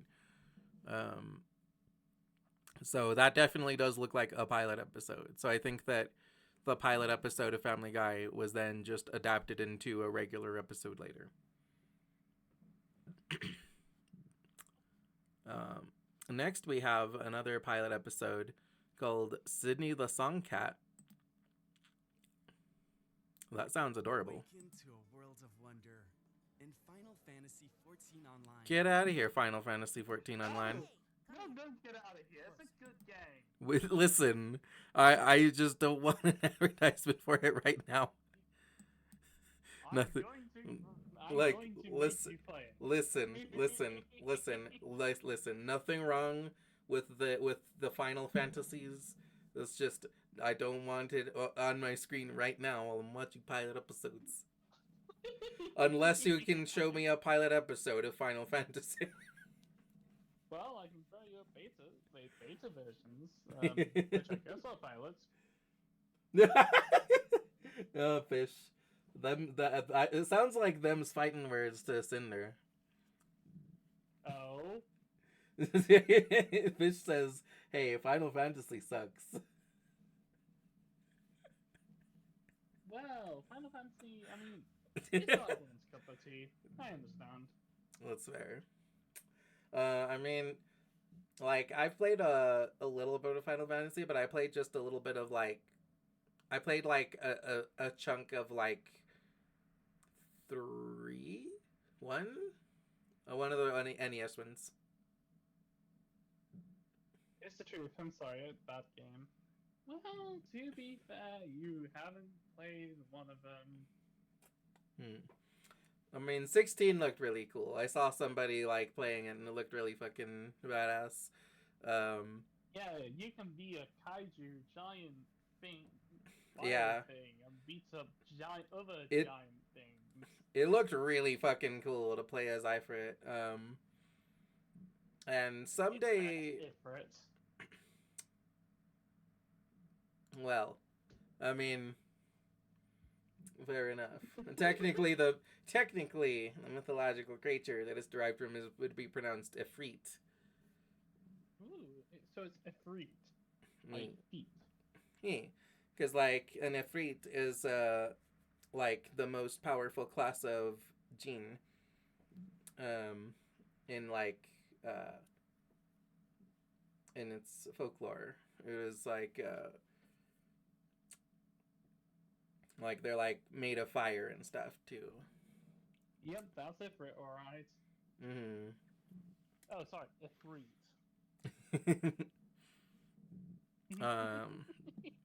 So here we have Sydney the Songcat. Hey, come here. Closer. Look at this face. Like, Yo, how cute am I? Okay, I need some space. For me to become a star, I need to be irresistible. Like a 16 out of 10 on the cuteness scale. And I'm a cat. If I can't get a 16 out of 10, then who can? Probably my girlfriend, Cinder.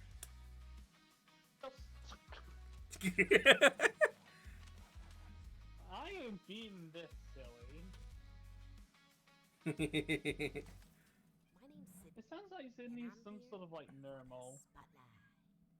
Well, I'm here. Probably as Garfield Because I work fans, in the that prop is. department, building props. Yeah, I like normal. Cats are naturally talented with their pollen. How can anyone like normal? Here to sing and act. I mean, The it's judges it's didn't cute. even agree when I auditioned for the lead Yeah, but ago. Nemo's overhated by I think I can Garfield. change that. Cats land on their feet, right? Yeah, but he's cute. Tells me that my time in the I'm spotlight all- Okay, you got me there. which brings me Listen, like Garfield is more of a jerk My than face normal. is all We'll take consciousness. normal. I can pull that spotlight my way a bit faster. Let's go. So today I began Operation Oh, Beat yeah. the I can turn the volume. by using my greatest strength. Being Sorry. I forced the biggest It's smile okay. possible at every person that walked by in an attempt to win some fans. I turned on all the charm, and my face still kind of hurts from smiling so much. But you know what? This cat puts in the work, as long as it doesn't interfere with my morning naps or my afternoon naps. Anyways, I think I won over some people today. I wouldn't be surprised if the theater gets flooded with calls begging to see me center stage in the next production.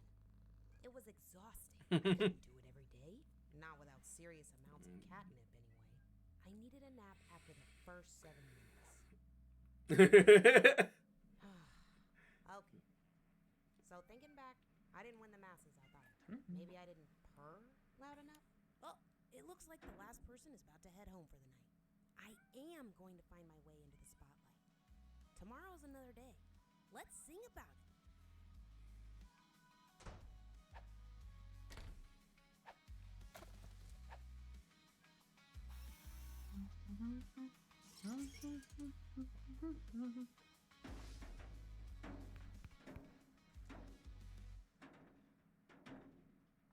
Come close so you can see the things that I could be. Can't even find myself. This fake grin carved deep as scars. Hey world, I'm smiling. Can't you see the cracks forming? Behind this song, these tired eyes see that doubts are swarming.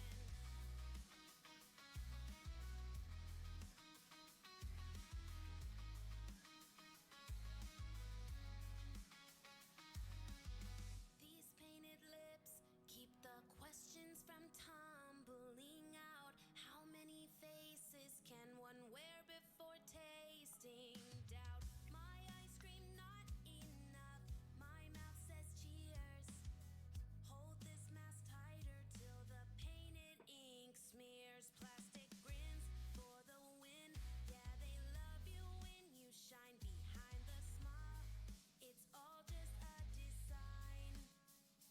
Grit those teeth, baby, this is the way you hide. Just play the part, don't let them see inside. Yeah.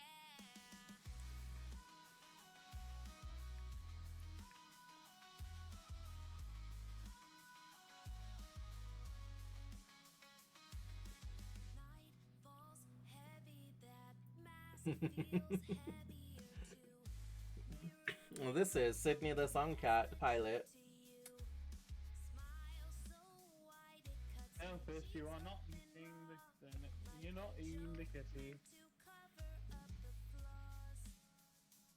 Every laugh rehearsed a million times inside. This stage of prison, no escape, no place to hide. Turn up the lights, but there's nothing more to see. Yet the show must go on. When can I just be me? Plastic grins for the win. Yeah, they love you when you shine behind the smile. It's all just a design. Let it go, baby. You shouldn't have to hide. Take off the mask and let them see inside. Yeah.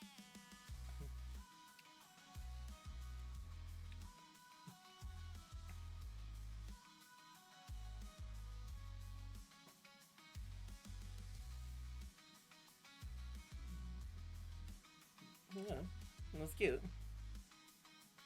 Such a cute little silly. Yeah, I like that one. Like, well, the song wasn't like amazing, but it was cute.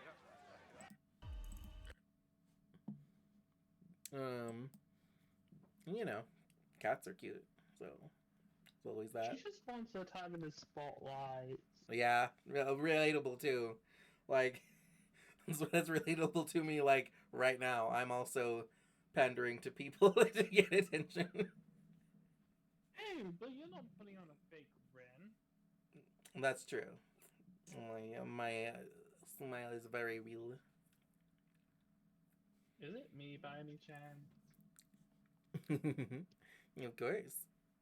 You make me happy, Aw. and people make me happy, and streaming makes me happy, and I'm happy that things are like mostly working after I like hit the start stream button. Like it's mostly going pretty smoothly. So next we have Candyland series pilot. Everything ends. Hey, I know this one. The lights Oh. fade, the laughter quiets, and the colors disappear. Oh damn. All fades. Nothing lasts forever. Oh. Ooh. But death is not always the end. Sometimes it's merely the beginning. The beginning of something new and truly beautiful. You will see it soon.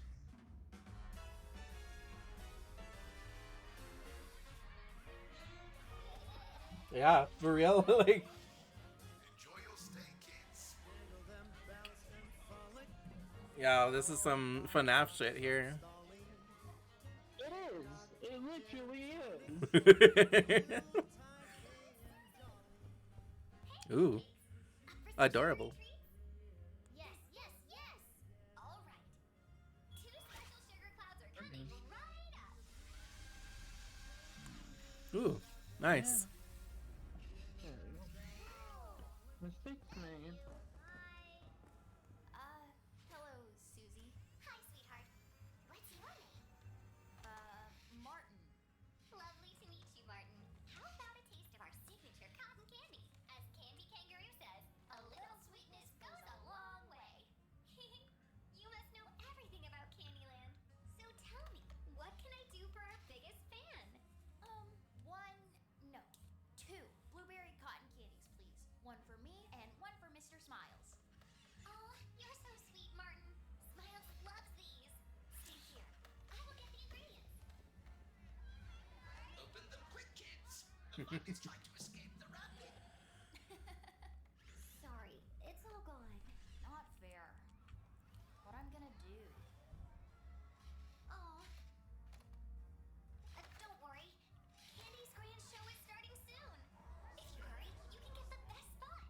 I will. Thank you. Oh boy. Smiles. Mr. Smiles, you're the best. Stay hip, kiddo. Oh boy. Too slow. Can't wait to see how this all goes horribly wrong.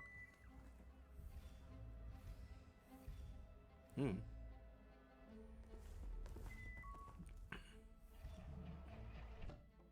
Yes. Wow. I can't believe that worked. I'm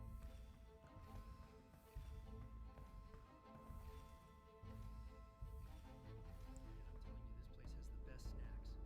I'm pretty sure I've gained 5 pounds just from the break room. Oh God, I'm cooked. Huh?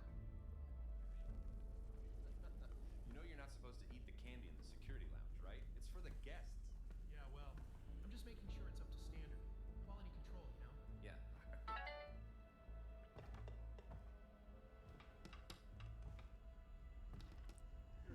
Mickey Mouse ears looking ass. Got you. Huh. Mr. Smiles? Are you okay? I brought a snack. You want it? I need to wake him up somehow.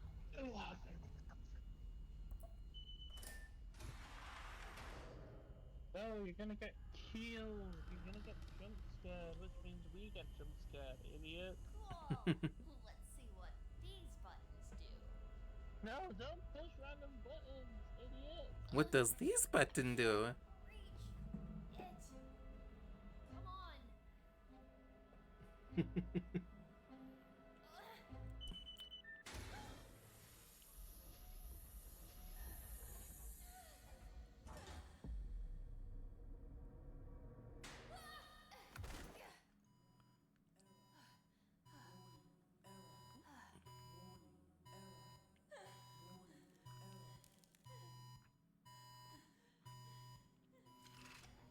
Did the idiot? Oh my god, the idiot freaking twisted that leg. Now that like, oh no, Mrs. Smiles is gonna kill me.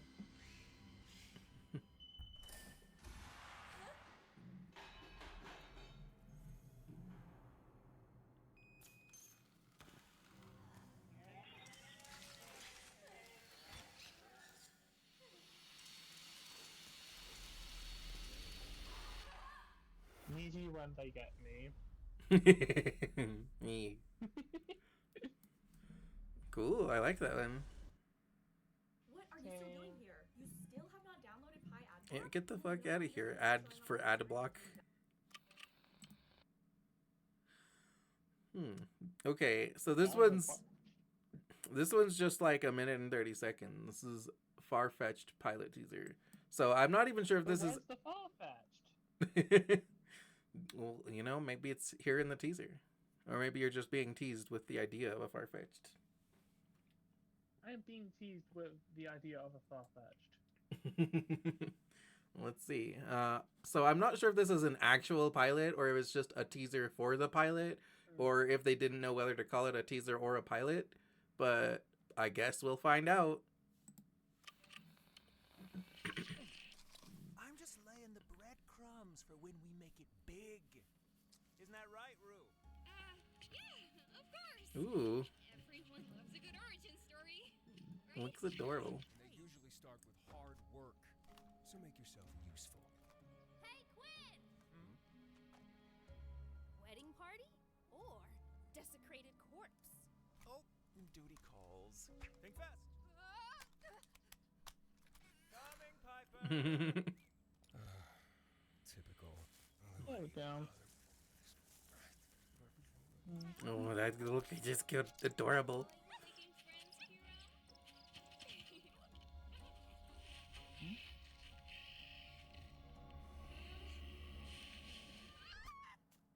Sorry. I guess they don't make trees like they used to. Oh, right.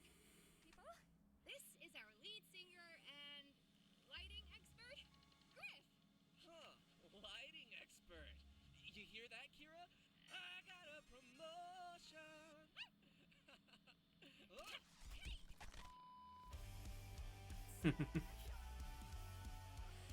Oh, okay. That wasn't the full pilot. That was just a teaser for it.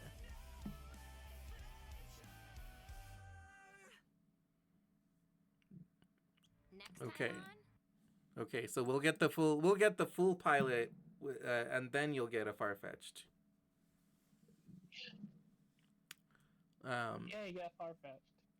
So this, I believe that this is actually the functional pilot of the Owl House, but it's not like a whole pilot episode. It's just like a sort of like clip show of sort of proof of concept for it. Which again, that's kind of the purpose of a pilot episode. So it doesn't necessarily need to be a big like episode length thing. It doesn't have to have like a singular like plot and resolution. It could just be like some little like clips to be like, this is the idea. And I think that's what this is. Otherwise, it's not the whole original pilot like it is. I do fucking love me.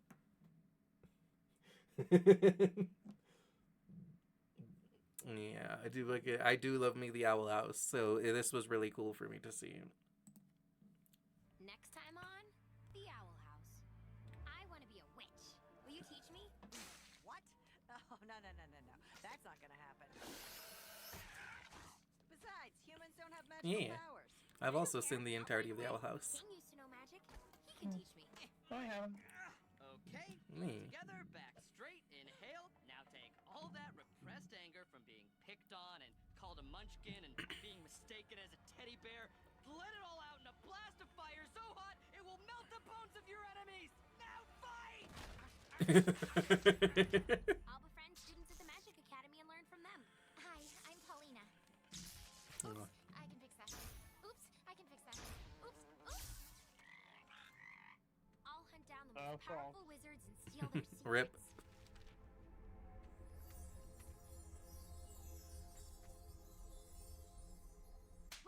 Teach you how to be a witch, but wielding magic is difficult and dangerous.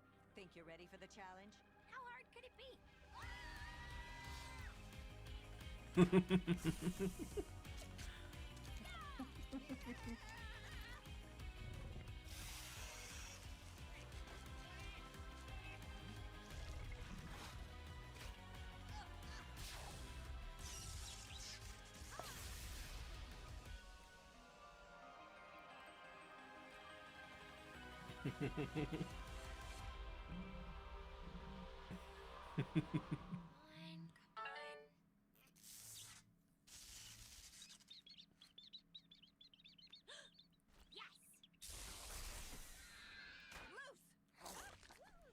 just let you two,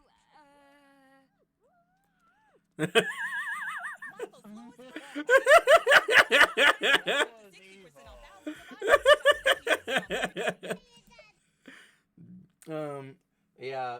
So King looked way the fuck different. And yeah, I also love the slap. It's just like, oh yeah, I'll just this less handsome sleeping prince, just slap him and tell him to teach me magic. But yeah, the King's design is definitely like the most different thing there, along with like Willow being named Pollyanna originally. But yeah, honestly, like that served the purpose of a pilot episode. Like I'm like that makes me want to watch more of the Owl House, and I've seen all of it already. Like, like I wish that some of that had made it into the show. Yeah, that was a good pilot. And this is supposedly the pilot episode of Bluey, but it's 30 seconds long, which, again, pilot episodes don't need to be like a whole episode in length with a resolution, but, like, you know, in this case, this is just a scene, but, like, you know, like, that can work as a pilot episode. So...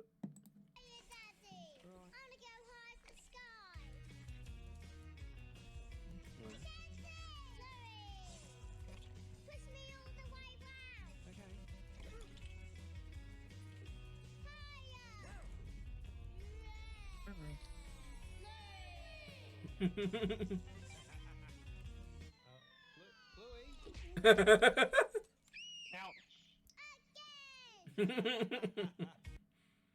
the kingdom of Bolitar. Yeah, so I mean, I don't know if that's like, if there is, if there's supposed to be more to the pilot of Bluey, or if that scene is just the pilot. Yeah, there is mostly more. Like it works though. Like just a scene can like give you a good idea. It's just like a cute little thing with like the dad playing with Bluey.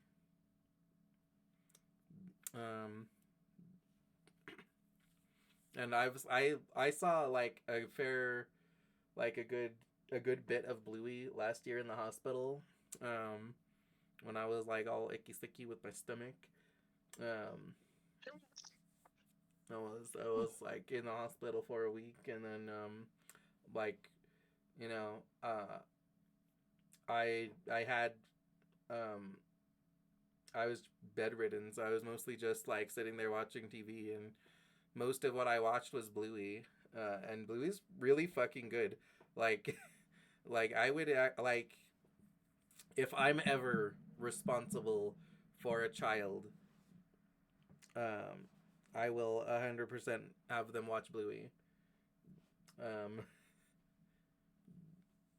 But yeah, that was a pretty good pilot episode. And next we have, oh wait, okay, now we're into the 10-minute ish ones. So we are going to be a little more picky choosy with these ones.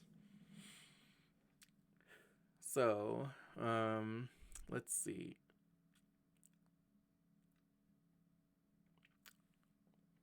I mean, they could all be good, but The question is, like, we're definitely gonna watch the Gravity Falls one. We're definitely gonna watch this Magical Girls one. I definitely want to watch this, like, writing a pilot. And I think I want to watch Word. Ramshackle looks like it could be good. I mean, they all look like they could be good, but I also want to watch this, like, How Smiling Friends Made a Perfect Pilot episode. Ooh, phone head emoji. Yeah, that sounds good too. Okay.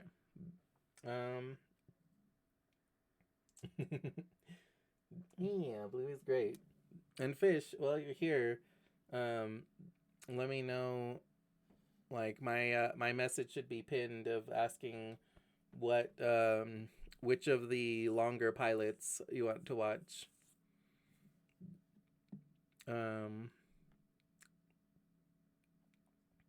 Also, let me just take the opportunity to scroll down here real quick to show this one that I put on the list just because I thought it was very strange.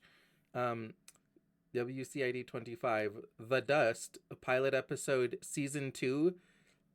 What do you mean season 2? How do you have a pilot episode for your second season? That's not a pilot episode. That's just like a teaser or something. Like, that is just not what a pilot episode is.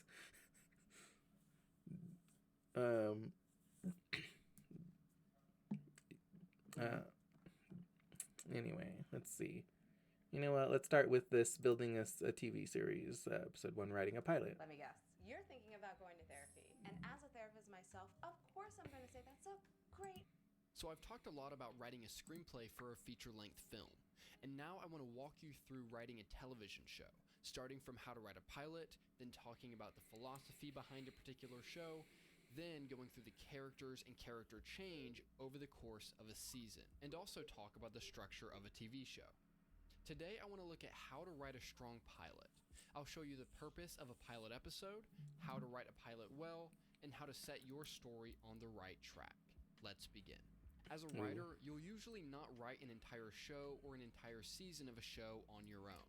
Some writers have done that, like Nick Pizzolatto with True Detective and Taylor Sheridan with Yellowstone, but it's not the norm. When you're wanting to write a TV show, you will write a pilot. The pilot will be the first episode of your TV show. The pilot exists to do a lot of different things. Your pilot will set up the concept of your show, set up the philosophical ideas within your show, set up the characters of your show, start your characters on their show-long or season-long arcs, and it will showcase your talent as a writer. So how do you begin writing a fantastic pilot? You will start your pilot just like any other story, with an idea. Remember, any idea can be good or bad. Ideas themselves don't immediately mean a story will succeed or fail. But some ideas are more immediately interesting than others. For example, a show about office workers going about their daily lives is not as immediately interesting as high school chemistry teacher decides to become a meth dealer. This is just something to be aware of. Just because your initial idea is easy to pitch doesn't mean it will be good. And just because your idea doesn't immediately sound spectacular doesn't mean it can't be a fantastic show. So once you have an idea for your TV show, you want to understand your show's hook. Your show's hook is a 1 to 2 sentence explanation of the show's concept and what makes it unique or interesting. This can also be called your show's premise. Breaking Bad's premise is simple. A 50-year-old brilliant chemistry teacher finds out he has cancer and starts to cook and sell meth. This is the fundamental idea of your story, and it's what you need to show your audience in the pilot episode of your series. Now that you have an understanding of the concept of your show, it's time to build the most integral element, the philosophical conflict.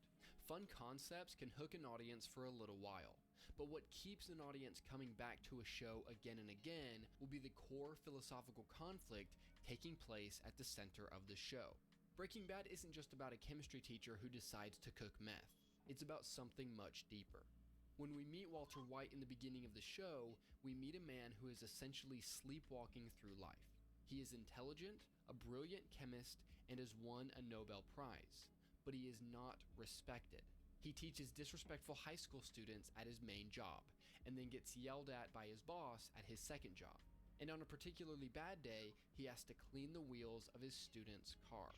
Walter's wife and brother-in-law don't respect him. His son Walter Jr. looks up to his uncle, not his father.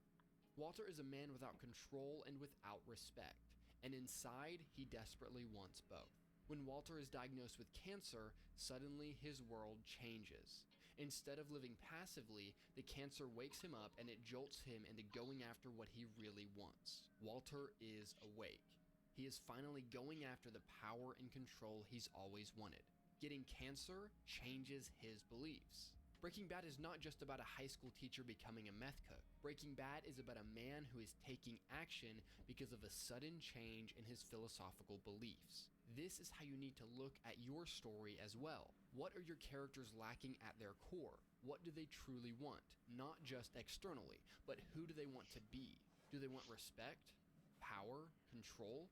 What are their values? And how do those values come into conflict with other characters? Notice that the other characters, like Hank and the disrespectful high school students, aren't simply external obstacles. They directly show Walter how little power and respect he has. They directly attack his self-image and self-worth. This takes time and skill to correctly understand and implement into your show.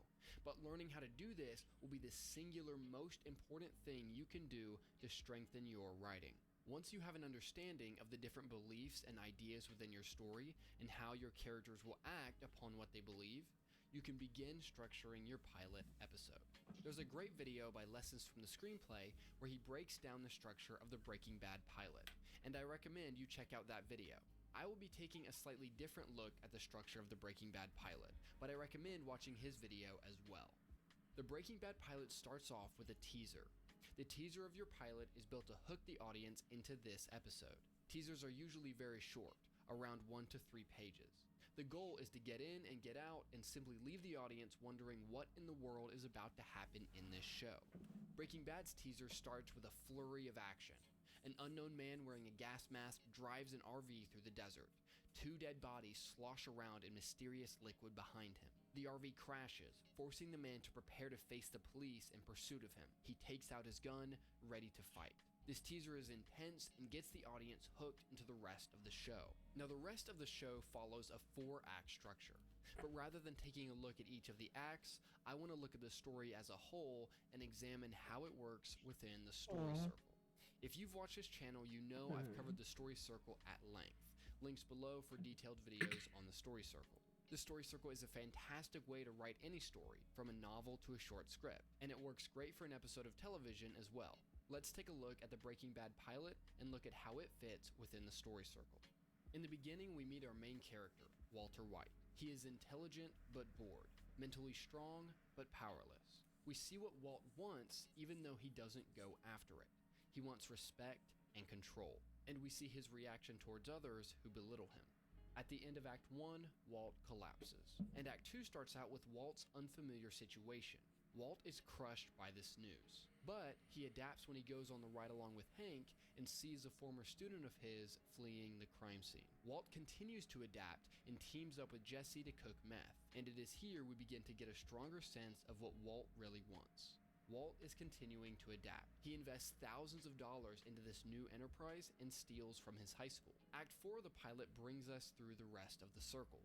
This pilot has been about showing Walter White in the world he lives in. Now we are getting a taste of what's to come, and what this show will be about. Walter and Jesse take their RV out into the middle of nowhere, and Walter gets what he wants. They cook their first batch of meth. But this comes at a cost. When Jesse goes to sell the newly cooked meth, everything blows up in his face. His old partner is angry at him for running when the DEA showed up, and he forces Jesse to take him and his brother to Walter. The drug dealers are looking to take the meth and kill both Walter and Jesse, but Walter ends this conflict by killing the 2 men. This does not return Walt and Jesse to a familiar situation, since this is the pilot of a TV show, but it does end the conflict for this first episode, while still giving lots of room for further conflict in the future. The show is now set up, and Walt has changed. He is finally awake. He has only 2 years to live, And now we have the setup for the rest of the show. Your pilot will set the tone for your entire show. It will introduce the concept of your show, introduce the philosophical conflict, Oh, hey, Alex. and show who your characters We're are and the journey we've been they will watching be some on. pilot Remember, a episodes, good and concept can only take you so far. we're watching a Strong video characters, about deep conflict, and what skillful makes a pilot writing episode. will matter much more than having the perfect show. And I'm here. Writing a Yeah. screenplay for a pilot or a feature My can be cute a girlfriend difficult is here. task. Many new writers struggle with writer's block and procrastination and never even finish a single script. And some writers get 20 or 30 pages into their screenplay and give up. If that's you, then I have a video for you to watch where I show you how you can write 5, 10, even 15 pages a day consistently and finally overcome your fear of writing. Click the first link in the description to watch it now. Okay. So that was cool. That's I actually have not heard of that like story circle thing. So that's actually a really cool thing. That I will actually look into that. Let's see. Next,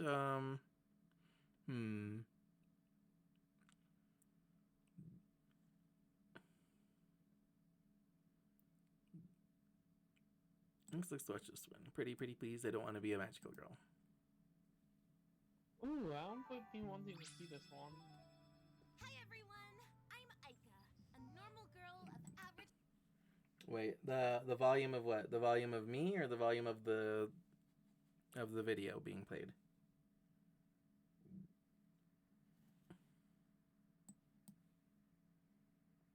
Both. Huh. Okay, let me see. I think I'm being a little bit too overpowered.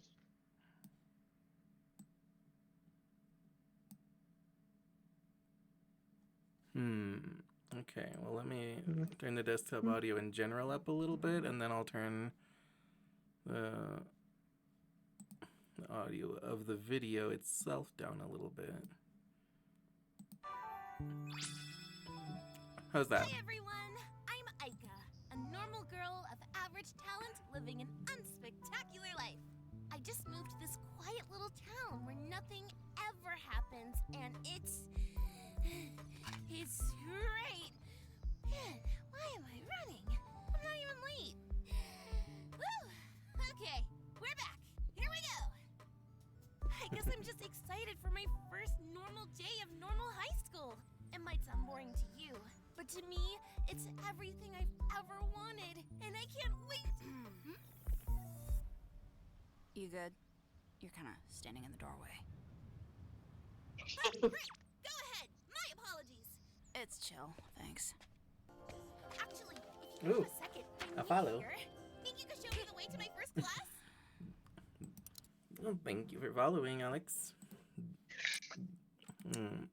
With that, my relationship level increases from waifu to beloved.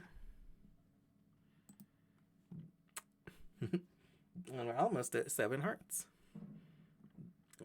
And just one more, and then something special will happen.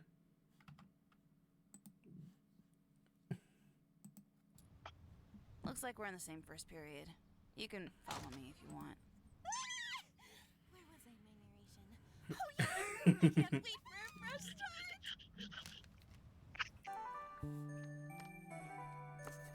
And first ever pop quiz done.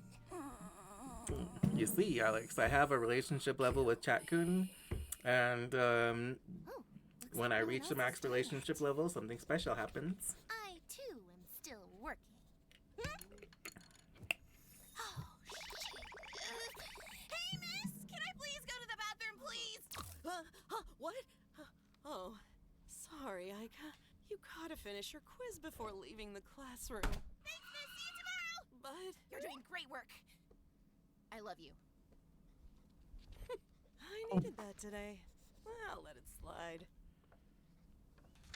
Looks like she finished after all. And with a perfect score?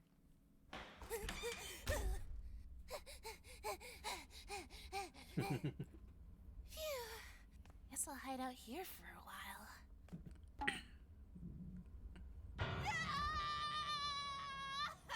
Get off that dirty ass floor. God, you're dramatic. A box, Aika? Ouch. Really? You put me in a dark, dark little magic box? I'm lucky someone with hands opened it up. I knew you'd be found. Eventually. I just needed you off my back, Hoshi. It's my job to be on your back. And it's your job to... Unless it's a minimum wage cashier job, I should not be working. I'm 15. Whatever needs to be done can be handled by the others back home. Sorry for putting you in a box. We're watching Pretty Pretty Please, I Don't Want to Be a Magical Girl pilot episode. And trying not to be seen. Fine. At least take this. Just in case. Call me if you need me. What was that? Nothing. Don't worry about it. I think my kidneys are backwards. Bruh, some kid got a perfect score on the quiz. The curve is fucked. Hey! Thanks for helping me earlier. Can I sit here? Is that a no? Me? You're asking me? Yeah, but it's cool. I sat down before I asked, and now it's weird. I'll just go. No. You can stay. I'm just not used to people talking to me, is all. You see, I'm kind of a loser. Okay, I already said it. No need to rub it in, you know. Being a loser's awesome. No one bothers you or expects anything from you, and you're free to do whatever you want. You got nowhere to go but up. That's a fun spin on it, I guess. Words. I'm Aika, normal girl of average talent and zero secrets. Okay, well, I'm Zira, also a normal girl of average talent. I got a couple secrets. I won't press any further. Nice to meet you, friend.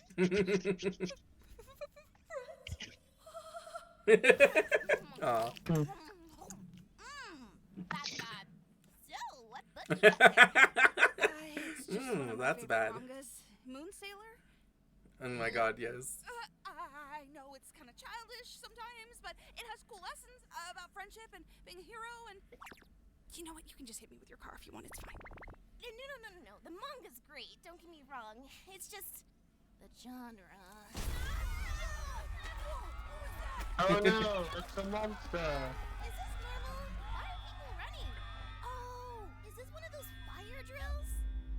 Where are you, Star Guardian? Guardian of the stars. Ooh. Show yourself!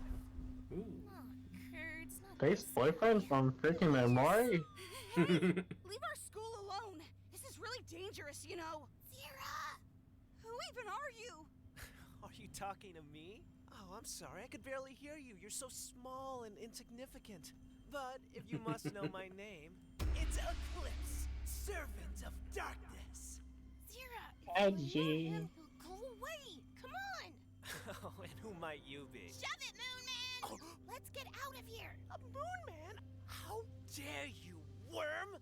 I said my name is Eclipse, Servant of Darkness! I will smite you! Do it! You won't! Don't test me! I will! Do it right Do now. it, you won't. I'm waiting! Don't hurt my friend! No choice now. I'm quickly regretting my decision!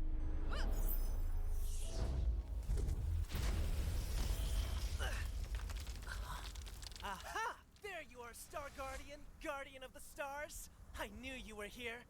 Star Guardian? Gasp! Are you... A magical girl?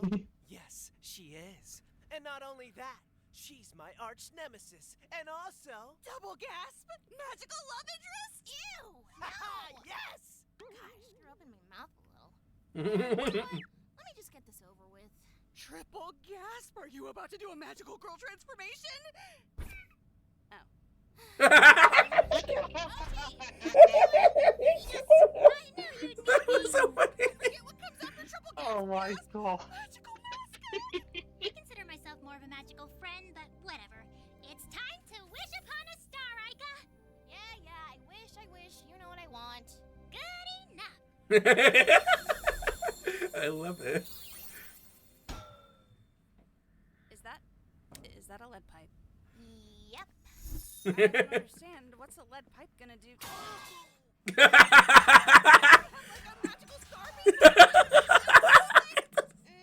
I love it. Yes, I do. Like, what even is a star beam, you know? Now a lead pipe to the shins? That's just reliable, baby. This isn't over. I'll be back, Star Guardian, Guardian of the Stars, as soon as my bones heal. He's never been able to use magic before. Aika, you were amazing. That was just like Moon Sailor, except not at all. And you're a black magical girl? I know that's right. Her methods are unique, but she's the best of the best.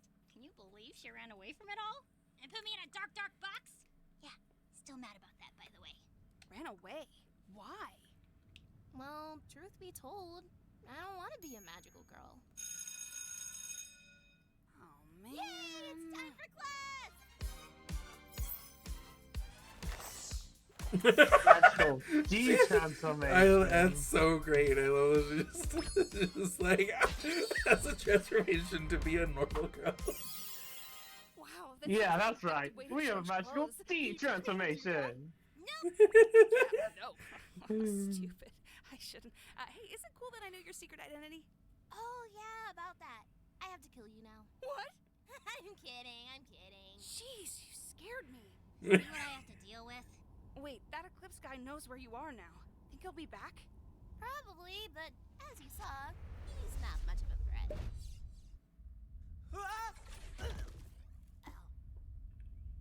I'm back, milady.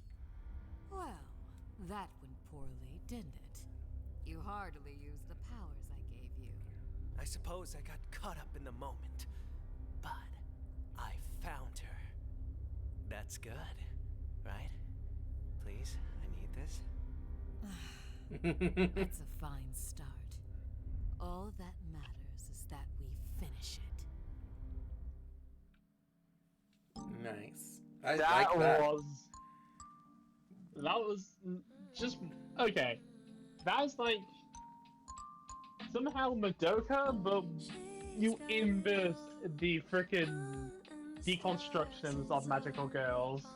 Yeah, that was a really fun deconstruction. Like they did that. I really like that. Like I'm gonna see if there's more of that later. I think there is. Yeah, I hope so.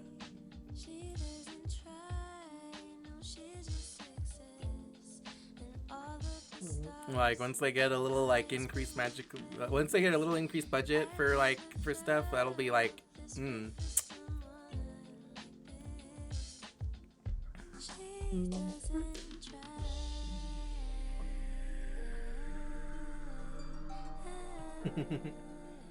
This one looks really I like it. It looks just overall real good. I'm like real interested in more. So good pilot episode.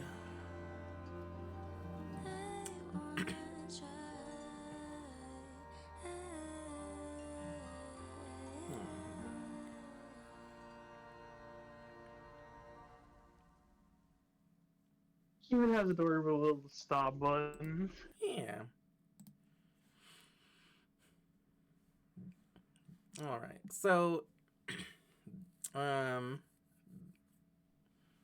my initial plan was to watch like a few more of the like 10-ish minute ones, like 10 to 15 minute ones, and then watch like a 20-ish minute one.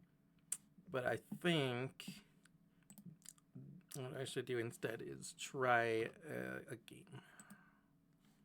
And then we can watch more pilot episodes next time, probably. Because probably still going to need to, like, do some testing and stuff anyway. It'll be like 2 parts of a pilot. Yeah. The point of a pilot is to test stuff anyway, so, That isn't a problem. Let me just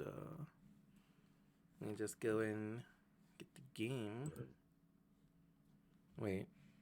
No. Huh? Wait. I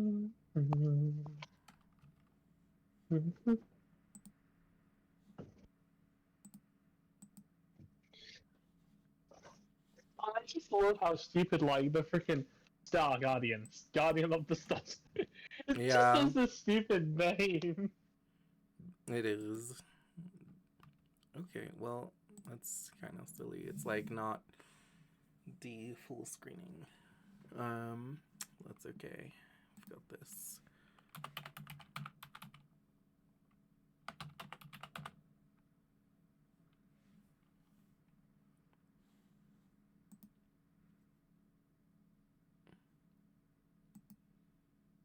Oh, okay, fine. Let me just open Steam, please. Steam app. Yes, hello, Steam. Library. What's the problem? Okay.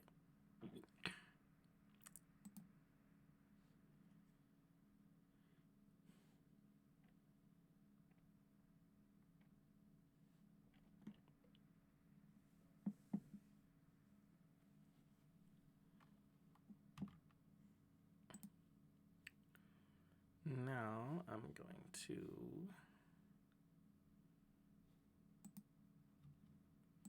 switch to a game capture. Oh, it's on. Cool. Good. And then I can just hide that, and then I can go pull up the lo-fi playlist.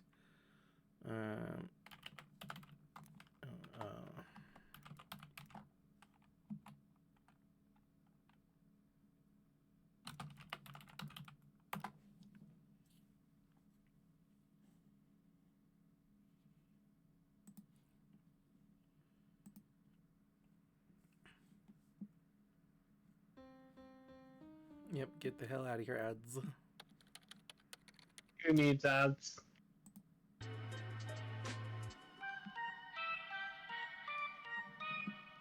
Ads are boring. Yeah.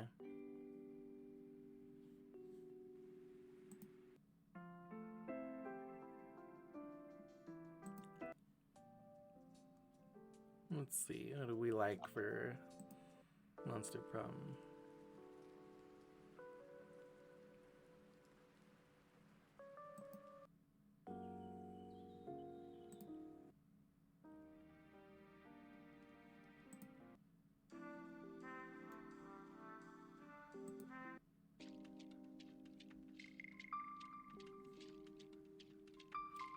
Sure, that'll work.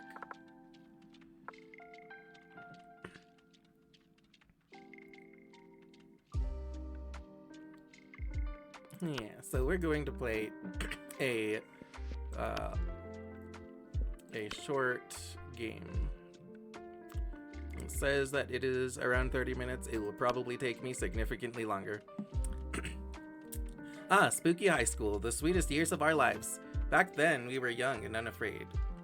Actually, let me turn down the music a little.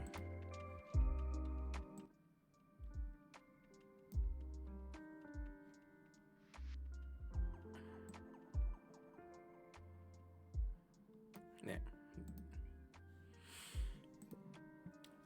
Sometimes reckless, sometimes brilliant, sometimes just stupid, but always willing to live life to the fullest.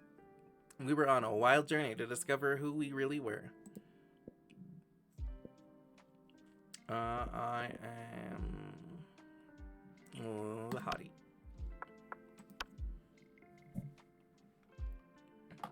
Oh, custom name.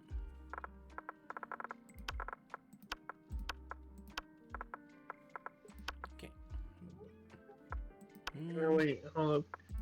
Yeah, I'm kind of. There we go. Hmm? No, I'm just testing out my damn thingy. I'm just doing something right now. Yeah. Oh yeah. Just in the background. Yeah, I can stop like streaming the thing to you now because it's the music. Yep. I could stream the monster problem to you now if you want, but I don't need to necessarily. Oh. Oh no, it's fine. I'd happily watch. Okay. I mean, do you want me to stream it to you directly so that you'll have a little bit less lag, or do you? Yeah, I'd prefer if you streamed it so that I can watch it on my phone. Yeah. Okay, I'll stream it to you here. Yay! There we go.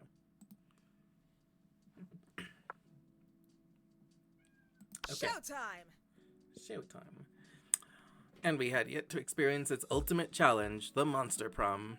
I remember it clearly. 3 weeks were left, and as we fantasized about our dream prom dates, we were all scrambling to catch the attention of one of our 6 most charismatic classmates.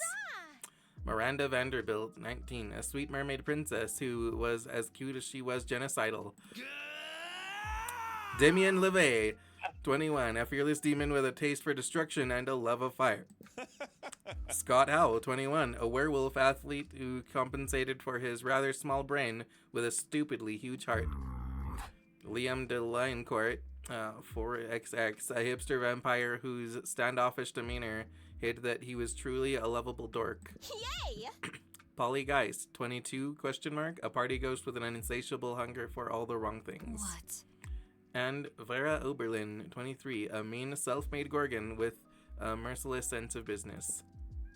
It was clear it had to be one of them, but who? We only had 3 weeks to choose our prom date, and even more daunting, we only had 3 weeks to woo them and conquer their heart. But as I clearly said, we were young and unafraid, and we were ready to start.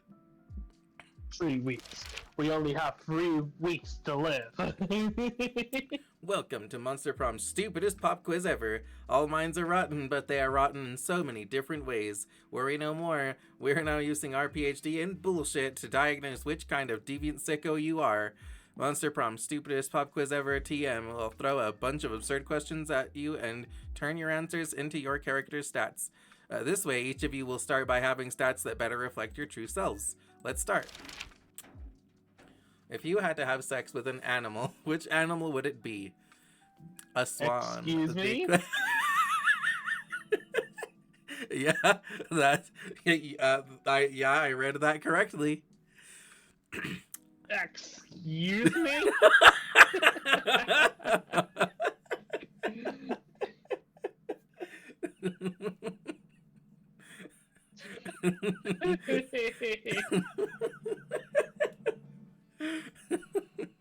A swan. They're classy. Plus, it reminds me of that myth of Lita and the Swan, so at least by bestiality standards, it has a certain chic appeal. A great white shark. If I have to fuck an animal, let's at least make it a story worth telling. Oh my god. A human being, because I'm the kind of douchebag who loves to find loopholes in stupid questions like this one. Yeah.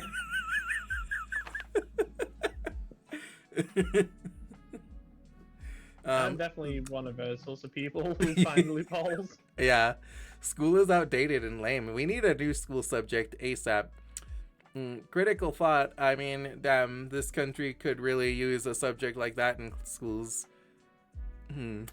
True.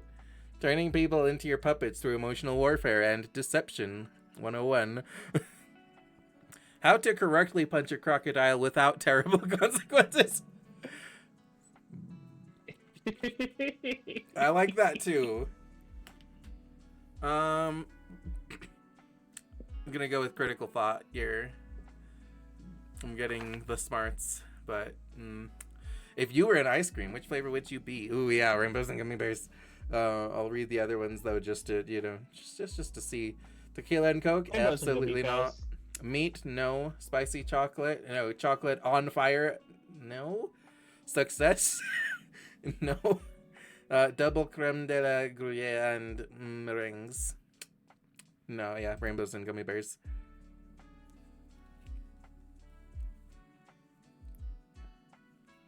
Well, I think they're getting the genocidal mermaid. Hey, you she know, might be cute. she is cute. I have played this before. Let's do this. So like I get the idea and everything. Let me see. Let's see. I forget, like let me see. Where am I going? I'm gonna go auditorium. That day, while rehearsing for the class play, it's as though the muses themselves have descended to give you a figurative oral sex. Okay. Pardon? No, we're not doing this again. Figurative oral sex. Your performance is intense and inspiring. It will be remembered for generations, which is pretty rad by high school play standards. You gain +2 creativity. Hell yeah. I love being creative. You notice Miranda trying to put a smile on Liam's face. This should be good. I simply do not understand how you can be so gloomy all the time when the world is so full of wonder and magic. Ha, I guess I'm just not part of the Everything is Beautiful club. The Everything is Beautiful club? Is that a secret club? What? Oh, yeah, totally. I want to join. Oh, how can I join? Liam seems totally sexually disinterested in continuing this gag, but you have no such reservations. You tell her. You're in luck. I just happen to have the membership paperwork right here. Magic is real. Oh, it's super easy to join. All you have to do is eat a bunch of cotton candy and crap out a unicorn. Simpleton. Okay.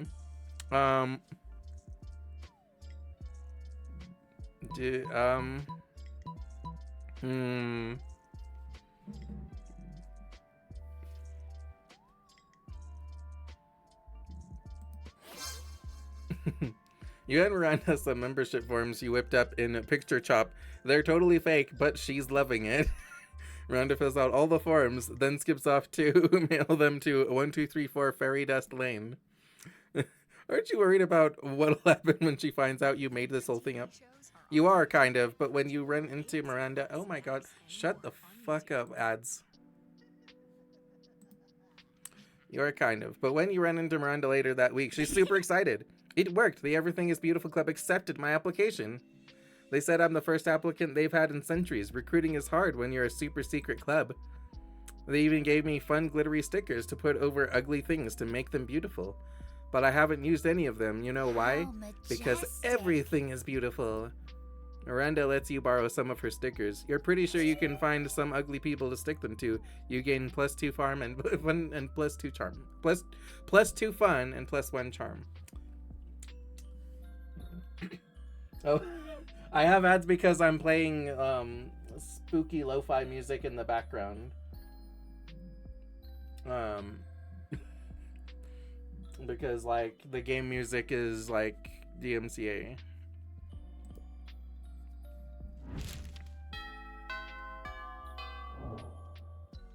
Let's do this. Okay. Yeah, I'll sit over here with Miranda and Scott. Usually I go for Polly, but since my my things seem to be lining up with Miranda so far, I'll sit with Miranda. You arrive at Scott and Miranda's table to find Scott happily chowing down while Miranda stares horrified at her tray. What's wrong, Miranda? Yuck! Isn't it obvious? Right here on my tray, fish sticks. Yeah, Fish Stick Fridays, isn't it great? It is not great, Scott. The fish are my subjects. This is clearly the work of the air people. Air people? Yes, do you not know of the air people? The merfolk's most hated rivals. Don't you read the news? Yes, sure, because I totally know how to read. What? Well, I must insist that you cease eating those fish sticks immediately. It is high treason. Oh. Aw, but I've been looking forward to Fish Stick Friday since last Fish Stick Friday. Are you sure I can't eat any? He's asking Miranda while holding a fish stick really close to his mouth, but you feel like you've got a better answer to settle this argument. You blurt out, Haven't you heard, Scott? Fish sticks make you worse at sports. They contain baldropinol and nerdoflavin. Nerdoflavin. That's funny. Fish sticks contain absolutely no fish. It's all garden snails and food-grade plastic. Scott can eat as many as he wants. I mean, clearly this will make Amanda happy, I think. Oh no, not nerdoflavin and baldropinol. Those are two of the worst ones. Do air people want me to be bad at sports? Of course they do, Scott. The air people hate sports and sportsmen. It is one of the most loathsome things about them. Aside from their feathers and their socialism. Well, then I'm not gonna eat any more fish sticks ever again. Fish stick Friday? More like fish stick bye day? Yeah! Man, I gotta go tell the rest of the Wolfpack about this. Scott runs off to spread anti-air people propaganda, and Miranda gives you a most regal smile.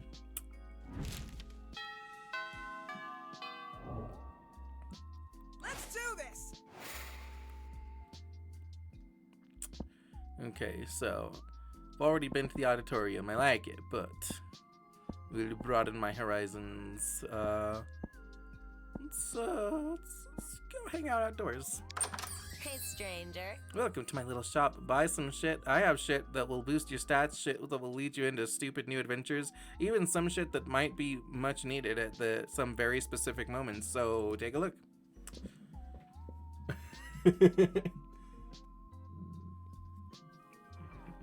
Let me see. Bras. Tampon used by the farmer prom queen.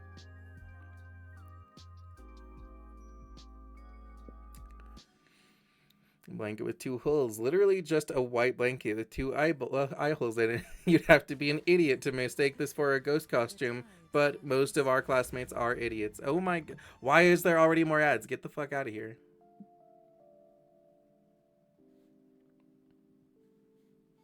Hold on a sec. Let me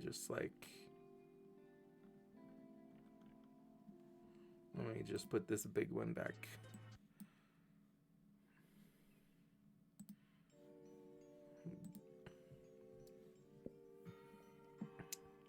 Let's see, too poor for this. Penguin mask.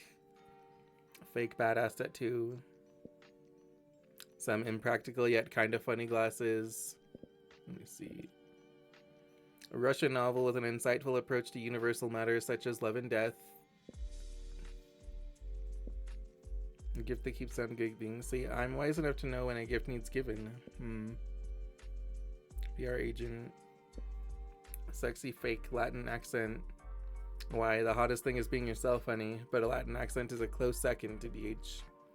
A corpse. Yeah, I'm selling a corpse. It's like some kind of fashion accessory. It's not as if I'm trying to dispose of it. Let's see. I only have $5, so I could get this motivational poster of Bob Ross. Could get this ghost costume.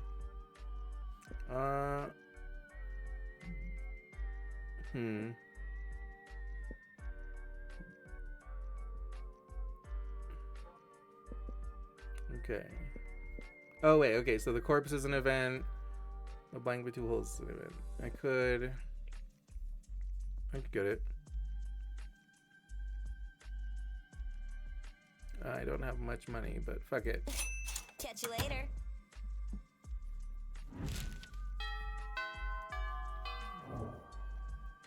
Let's do this!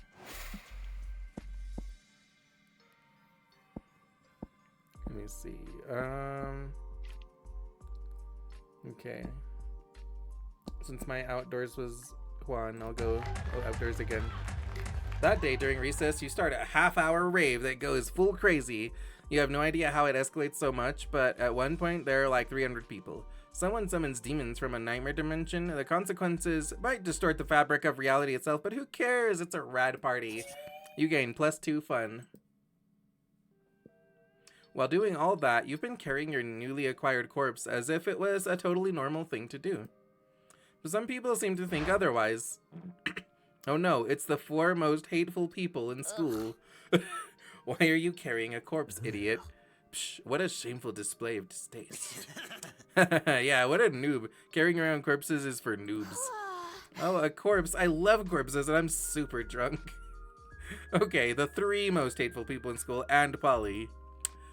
As the school's social elite, we disapprove of this. I'm the head of the hierarchy and I can't condone such stupidity under our domain. I'm the taste of the hierarchy and I don't appreciate such puerile use of a corpse. Also, a lesser known fact about corpses, they smell. I'm the fist of the hierarchy and I want to punch you because punching people is what I do. I'm Polly. Also, I'm like super drunk, so whatever Vera says. Yikes. Despite your disregard for stupid social conventions and school hierarchies, you feel the urge to please them. Maybe because that's what this game is about. When you bought this corpse, Valerie totally told you it was a fashion accessory and that she was absolutely not just trying to dispose of a body, but now you're starting to feel she might have fooled you. No time to lose. How can you convince them the corpse is actually a very hot fashion accessory? Trivia fact about fashion accessories, most of them are worn on your head. Quick, put the corpse on your head. Shallow social creatures respond only to status. Rip the brand logo off the most high-end accessory you own and put it on the corpse.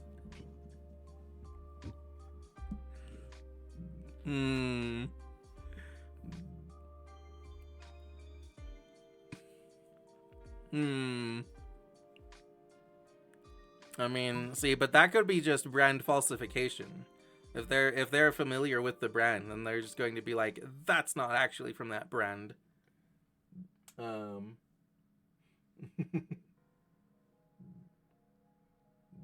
see. Yeah, but the corpse one about putting a corpse on your head could fool Polly. Yeah. Let me see. It's Polly. She's easily she's entertained. adorable. Yeah. And she's super drunk. Yeah.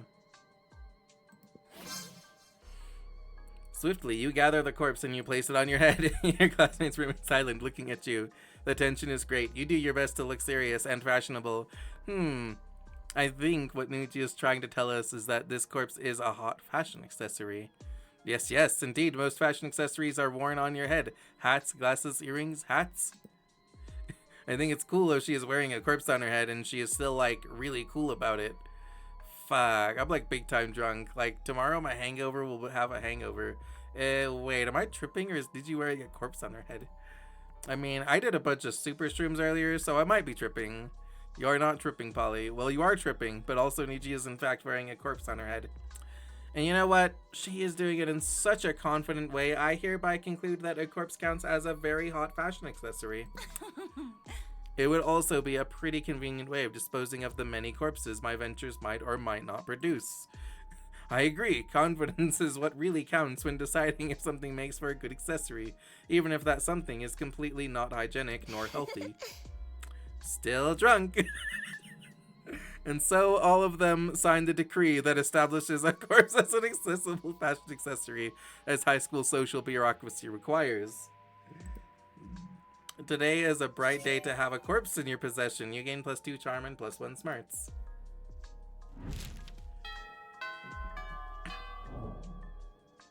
Let's do this. Okay. Yeah, sit with Miranda again. Although, I am kind of interested in sitting with the coach. I'm also interested in what happens if I sit with Juan. Like, does she just sell me more things? But, so Miranda. You notice Liam looking disgruntled, which is his default, so whatever. But it seems like Miranda is pretty upset too. Better check it out. Liam, why are you typing on your phone so angrily? Did your phone offend you in some way? Why are you so mad at it? You seem to be an 8.5 on the Frowny Liam scale. The what? The Frowny Liam scale. Normally I can tell how people are feeling from their faces, but you seem to be frowning most of the time, so I created a chart to measure your frowniness. Miranda pulls out a notepad and displays a series of doodles of Liam's frowniness. They're not super accurate, but they are super adorable. I'm not angry at my phone. My so-called frowniness is caused by a heinous error. I specifically asked that my creature creme brulee be extra crispy, so it truly popped with my massacre momentgram filter. Instead, they burnt it to a crisp, rendering it unphotographable. Monsters deserve to know what they're getting into if they choose to eat at this cafeteria, so they can choose to take their business to a different establishment. And so I'm writing a scathing Whelp review. Liam, you can't do that. If they shut the cafeteria down, the school kitchen staff will lose their jobs. Did you know that peasants have to do labor to make living wages? They don't simply have an unlimited store of gold. I was shocked when I first found out. Of course you were.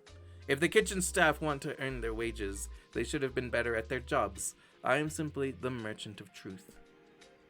No, you're the merchant of poop. Yep. Your royal sophistication shines through. Look, ask Niji. Her taste may tend toward the mainstream, but surely she can see this subpar cafeteria must be exposed. Don't be ridiculous. Niji is surely more compassionate than that and would gladly help me save the cafeteria. Again. Again? Gosh, it's hard to keep track of your misadventures at this shit show of a school. Still, you'll help if you can. Miranda can't undermine Liam's admittedly talented criticism alone. This will take an army of homeless people we pay to write positive Whelp reviews of the cafeteria until we eclipse Liam's.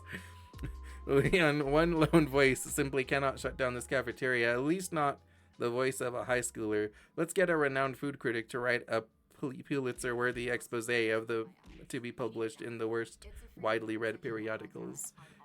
Fuck off, ads.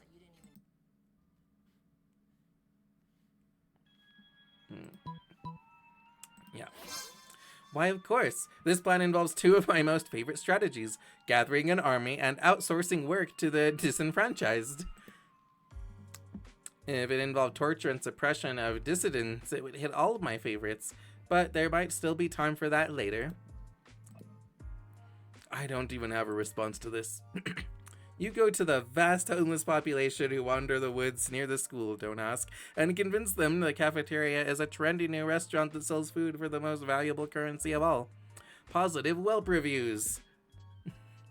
Turns out people are pretty gullible when they're starving, so they flock to the cafeteria in droves and start writing spectacular reviews on their phones. Because now homeless people have phones of their own. It seems they kept all the unwanted Blackberries. Remember Blackberries? Yeah, me neither. I remember Blackberries. Yeah. Blackberries, the goat. Miranda Vanderbilt says Principal Giant Spider bursting into the cafeteria with 8-legged panache. Stop bringing droves of homeless people into our cafeteria. Okay, I see. Yeah. But Principal Giant Spider, it was absolutely vital to the vitality of this school. You said that the last 5 times, you can't solve all your problems by manipulating homeless people. Notorious Principal Giant Spider storms out, but Miranda looks perfectly chipper. Oh, he may pretend to be upset, but I think the subtext was pretty clear. Thank you, Miranda and Niji, for saving the entire school like the beautiful heroes you are.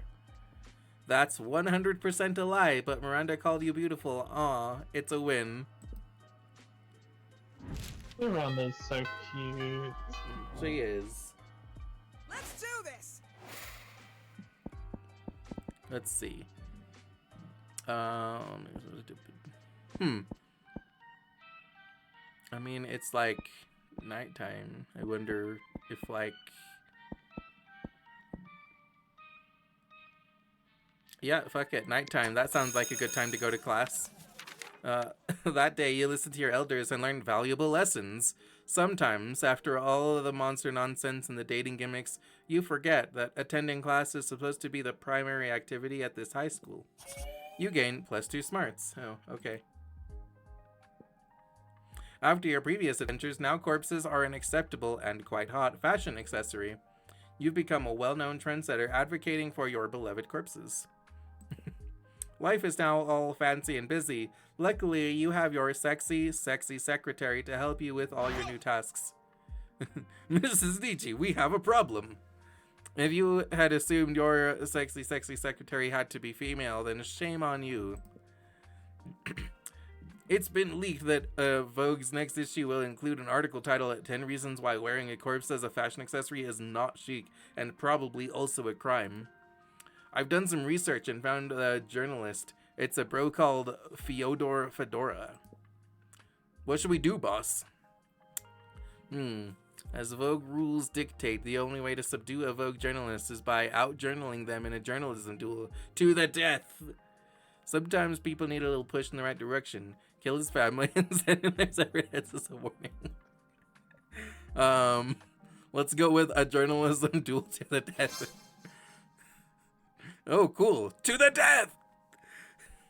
Yeah, because duels to the death never go out of fashion. Towards the duels of fashion. Let me choose the best outfit for your duel, boss.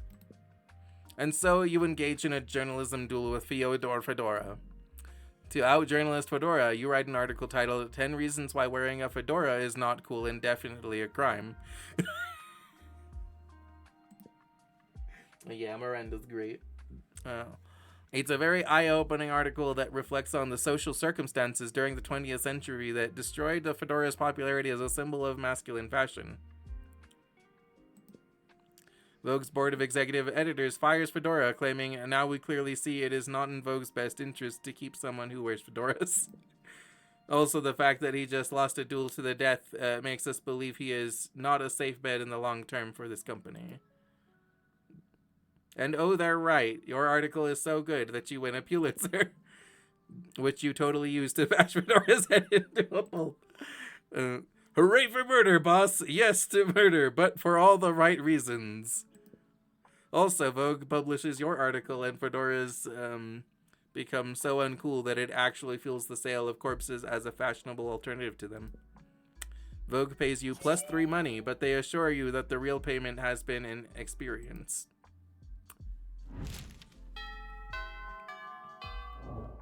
Handy. Let's do this. Let's see. I will go to the bathrooms today. That day, you skip class to just hang out in the bathrooms because you respect no authority. I guess some people just want to watch the world burn. By skipping class and hanging out in the bathrooms, you give +0 shits, but you gain +2 boldness. You notice Polly bent over her phone while Miranda tries to peek over her shoulder. Something really interesting must be going on Polly's phone. When you get closer, though, you see that Polly's just on horny dating app TM again, swiping right on everybody. Miranda seems entranced, though, and a little worried. What did you say this was called again? Horny dating app TM. And it is an app for finding true love? Sure. Oh, how But I never knew.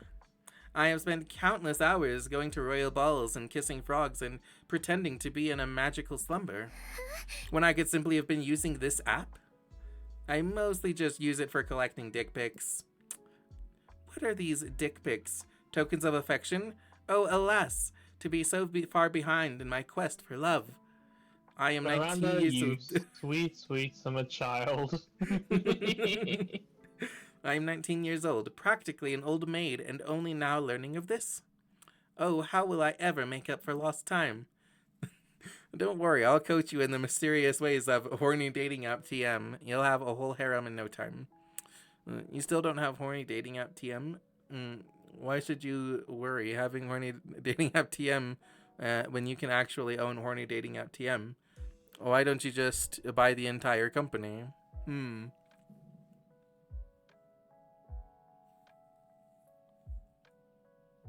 Own the harem. Own the harem. Own the harem. I mean, own I the do. harem. I like the idea of the harem.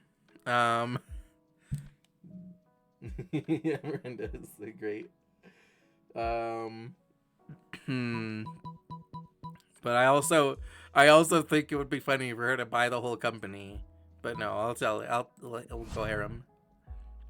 Oh. Damn, a harem. My uncle Octavius bought me a harem when I was 15 years old. I never saw the appeal.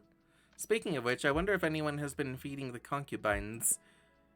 But, in any case, it is not a harem I am seeking, but a soulmate. Someone to sweep me off my feet and carry me away on a gleaming white horse. And also rescue me if I ever get put into a magical slumber, or trapped in a thorn-covered castle, or abducted by a dragon, or cornered by the Duke of Marianas at a cocktail party. You're not worthy. Alas, it seems as if I will have to accomplish my goals by myself.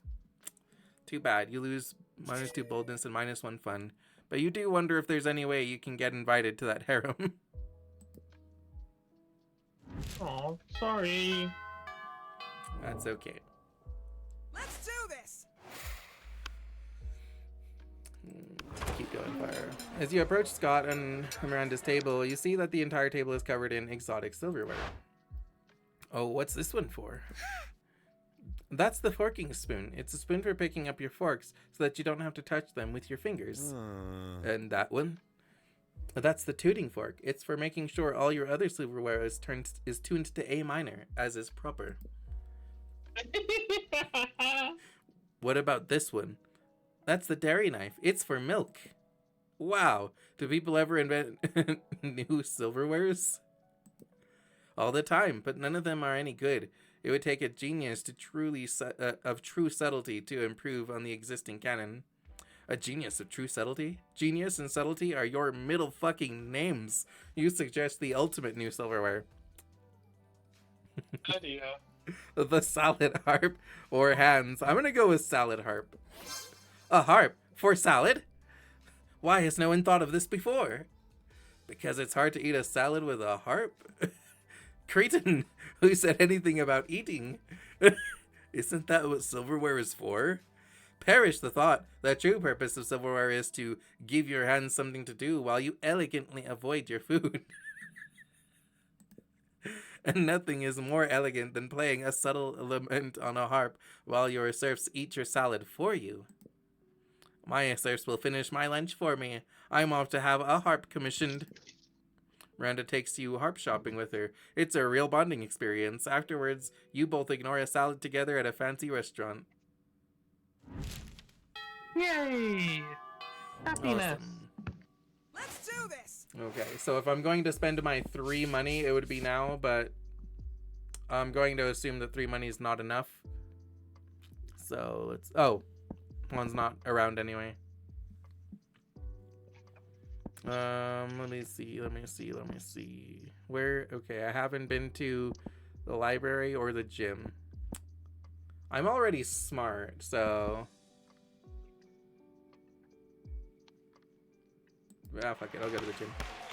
That day, an epic dodgeball match takes place. Everything seems lost, but you deliver an inspirational speech that fuels your team's spirit. Leading to a spectacular comeback, you're clearly a natural-born leader. You gain +2 charm. Oh yeah, hell, that's awesome. Life is good. You're a successful trendsetter that has moved Monsterkind forward to a more corpse-friendly society. Or it would be good if you weren't about to crash into the 3 biggest enemies of progress and inclusiveness. Is here. Hahaha, are you carrying a corpse? What a lame loser. Corpses are dumb. We're taking your corpse so we can make fun of it. The bigots. Prepare to die! Hey, a corpse? Give it to me. I want it to loot. Also, you're a monster, right? Prepare to die. The haters. Greetings, my love. It's me, the interdimensional prince. I'm here in your dimension to marry some cute high schoolers. Ooh, what's that you're carrying with you? Is it some kind of a dry, skinny, funky, smelly high schooler? Can I marry it? And, the interdimensional prince? Let's settle with the creeps. Or whatever. This dude isn't good news for sure. This can't be good. You're surrounded by jerks. It's time to fight for your corpse and for a more inclusive and corpse-friendly society. But how? No, you're woken up to acknowledge your corpse doesn't need a Nidus in shining armor to protect it. It can protect itself. Love is always the answer. Wink. Well, goddammit, that's a me answer, so I have to take it. What? Love is for losers. Also, are you proposing for us to love a corpse? That's kind of wrong. I'm perfectly fine with it. But as much as I love love, I have the feeling thinking love is the answer to everything might not be a good thing. Love is my favorite thing, but you can't make it the only thing. Whatever the blue dude said, loser. Wolfpack out. You're revolting. I'm gonna be sick.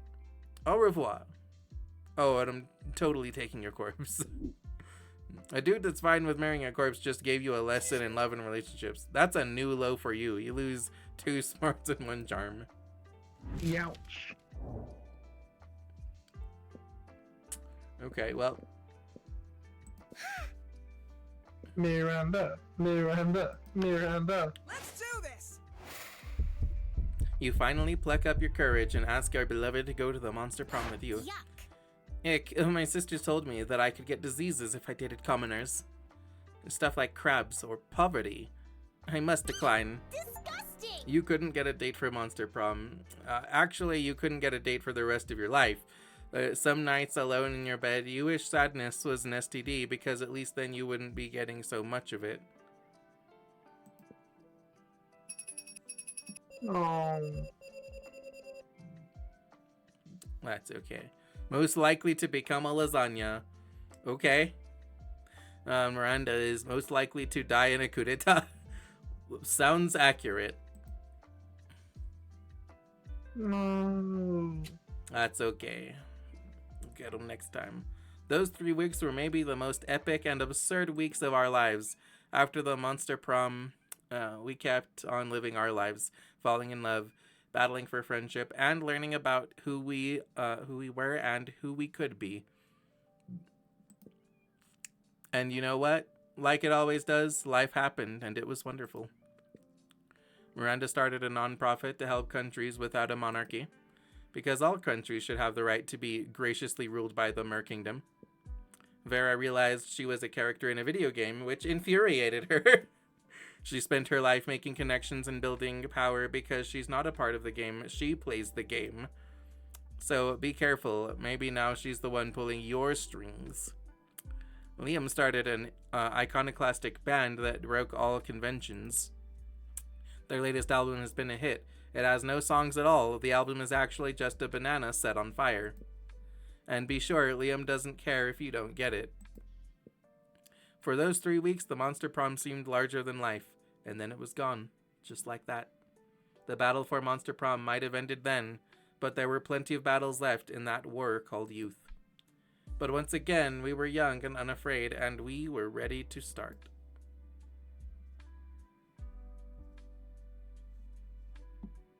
Oh. That's cute. What a cute game. Yeah, I know it's Miranda is the goat, though. Yeah, Miranda's adorable. Polly is like the one I usually go for. It's like my favorite. Although my actual favorite is like the Coven.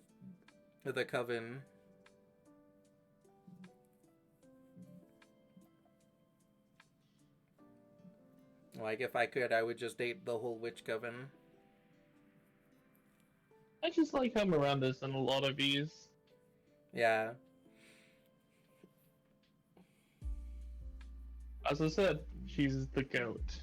Yeah, this would be a good party game. Like if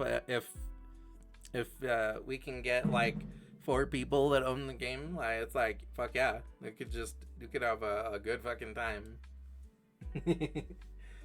I mean honestly, like, you know, I'd say 4 people, but really up to 4 people. Like just the 2 of us, we could also have a fun time playing this.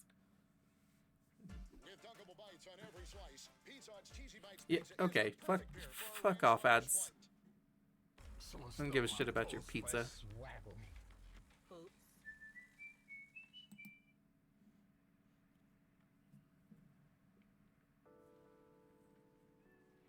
Yeah, I know you have it. Let me see. You just unlocked an erotic fanfic about dragons. This is about to get weird. You have unlocked 8 new images in the gallery. Let me see what I got.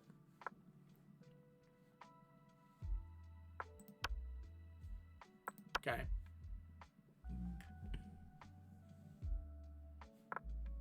Yeah, that's Merton just being like, ugh. Yeah. Peasant. Mm. Okay.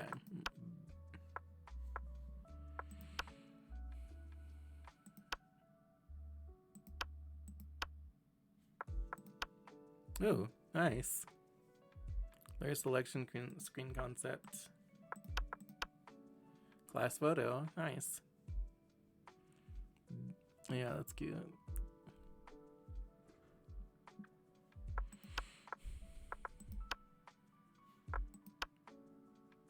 Old school map. Cool. Old school map sketch. Old school map concept. Nice.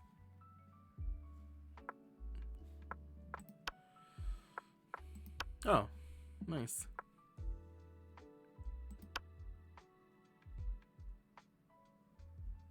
Nice.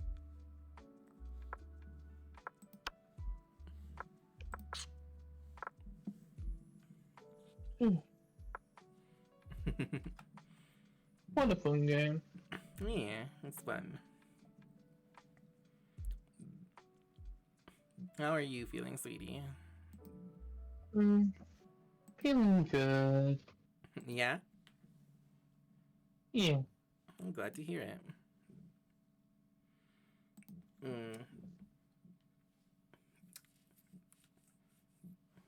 Well, you're probably also getting tired because it's late for you. Mm-hmm.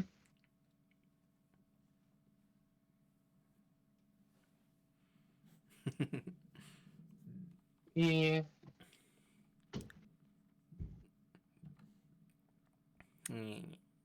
Don't you worry, sweetie. If you need to go, you totally can. Let's see.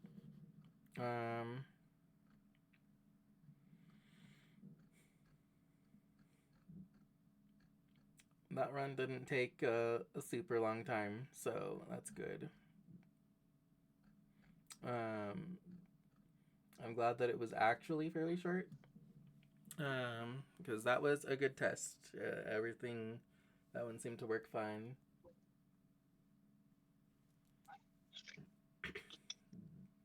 Oh yeah, you like Frankie? Yeah, I like her too. I also like the fiery lady. Let's see.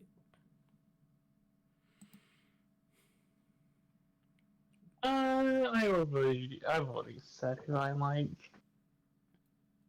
Mm-hmm.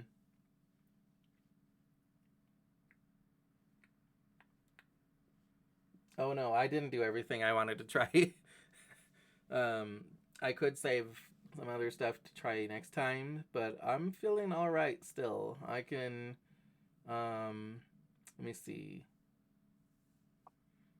Oh yeah, that's right. Actually, now on our schedule, it's time to do our little Fusion Delusion segment. Ooh. So, what I'm going to do is I'm going to flip to a random page on my Marvel Encyclopedia. Oh boy. Let's see.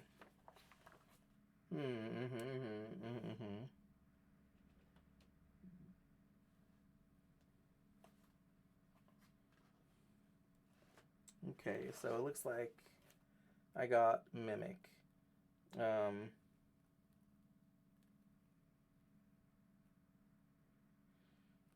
Okay, so he can wield up to 5 powers at half power.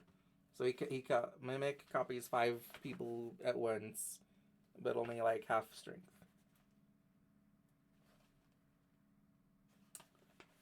Okay, got it. Shoot, hold on a second. Then I grab my DC Encyclopedia and flip to a random page of that. And that gets us Hmm.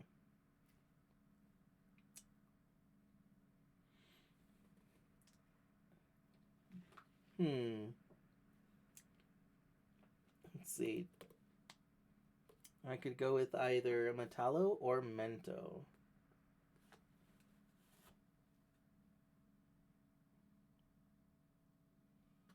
Hmm.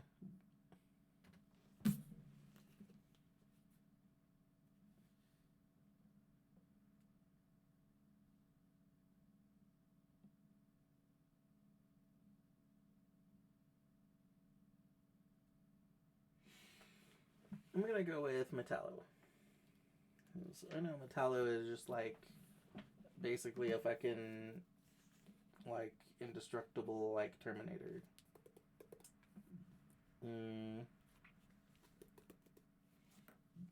So let's see. If we fuse together Metallo and Mimic. Ooh, okay. So you could call him Metal Mimic.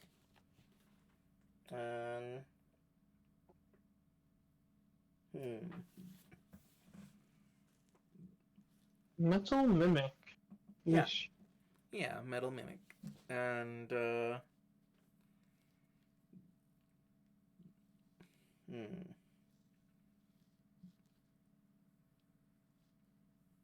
so something like the Liquid Terminator. We can also approximate abilities.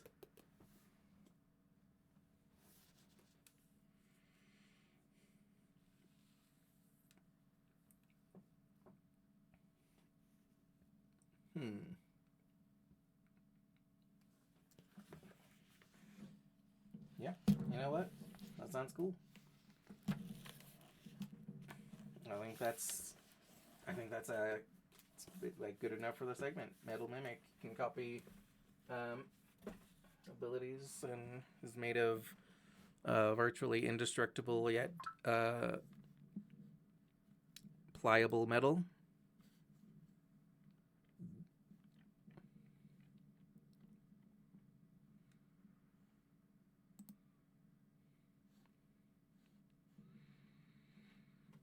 Yeah, I'll just write it down later. I won't worry about it right now. Let's see.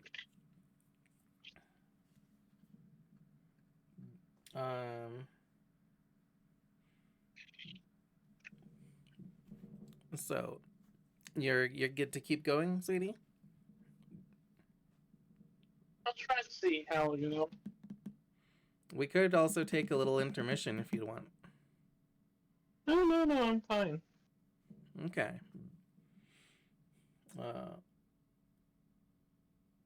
I had to take a little intermission earlier, so I'm good for now. In which case, I can open my next game to try, which is Lego Fortnite.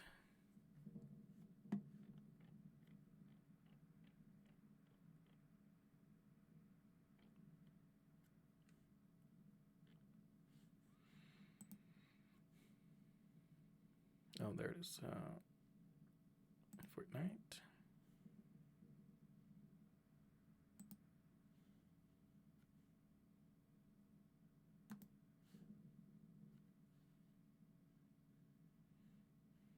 Game capture.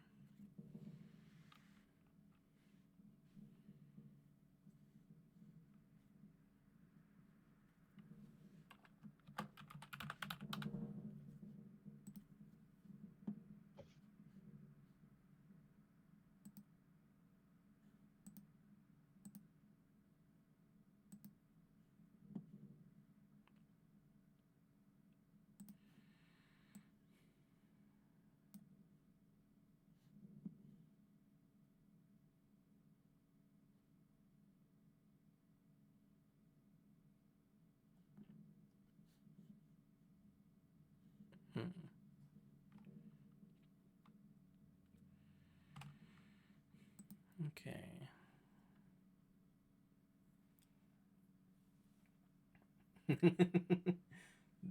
I'm not playing regular Fortnite. I'm gonna play Lego Fortnite. What's the difference? A lot. So regular Fortnite is a battle royale where you land in an area and shoot people. I know how Fortnite works. Yeah, I'm saying that so I can contrast Lego Fortnite, which is basically Minecraft and has absolutely nothing to do with Fortnite aside from like some characters. It's Minecraft made of Legos with some Fortnite characters and themes. But, you know, Fortnite already also like takes characters from other stuff, so you know, there's not a lot of like original like Fortnitery to be had. It's Lego Fortnite is basically just Lego Minecraft.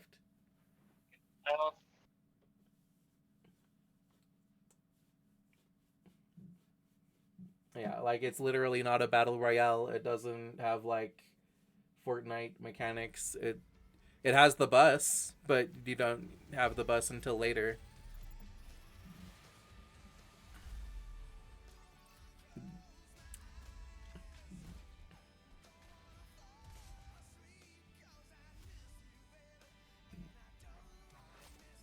Can you like see and hear the game fine?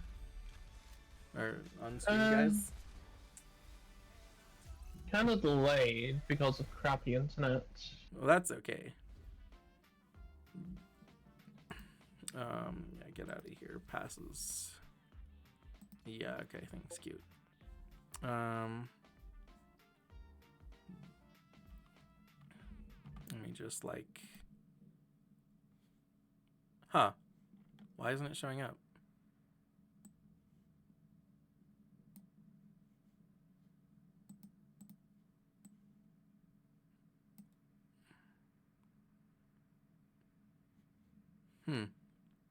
Like, it isn't on...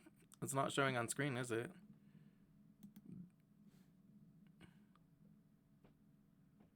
Hold on a second. Let me try this way.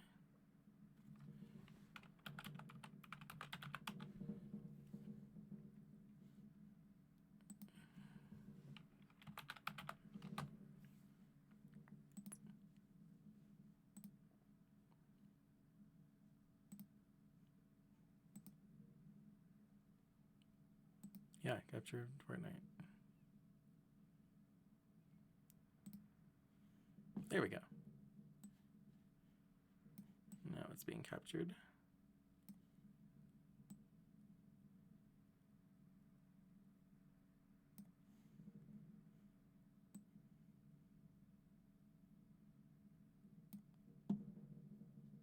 Then I delete this one.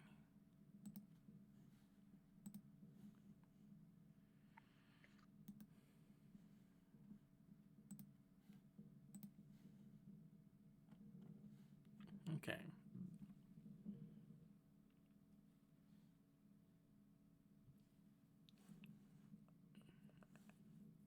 Wait, hold on a second.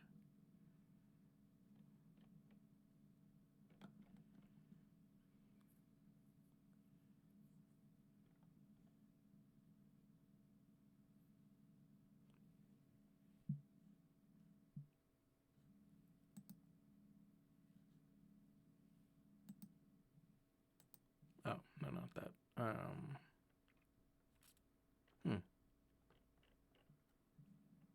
Wait, where's the progress bar? Oh, there it is.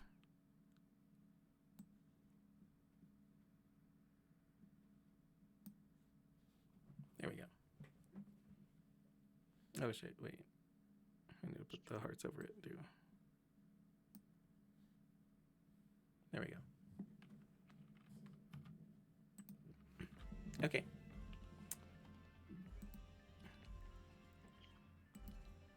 Let's see.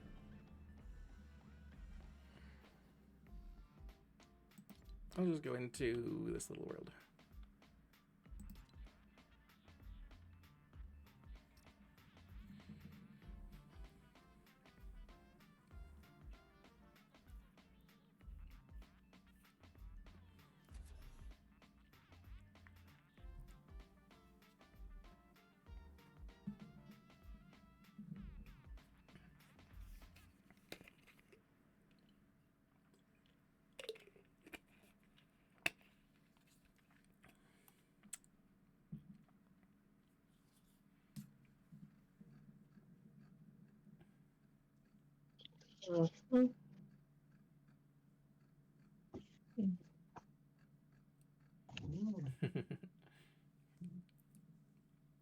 You doing good, kitty?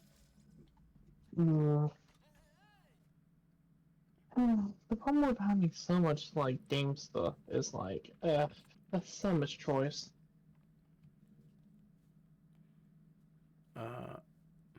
Yeah, allow. What about choice? Like, I have so many game consoles, I don't know what to really play.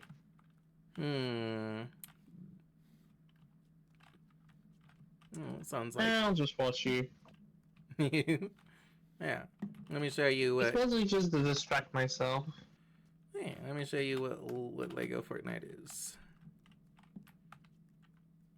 Ooh. I'll collect some berries over here.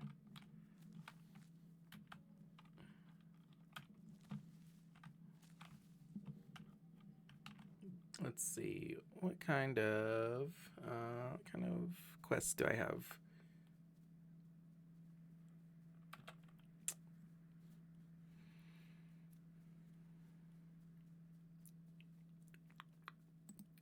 What are my dailies?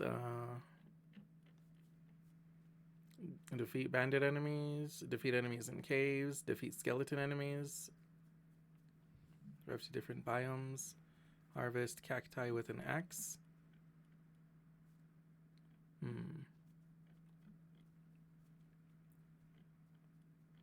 Catch fish, okay. Yeah. Collect resources from villagers. Oh, yeah, I can collect resources from villagers. Hey, you. Me? No. Bright Bomber. Me? How's your job? Yes, gimme.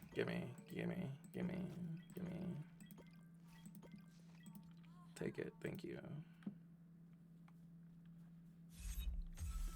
Cool, quest complete. What else do I got? It's easy.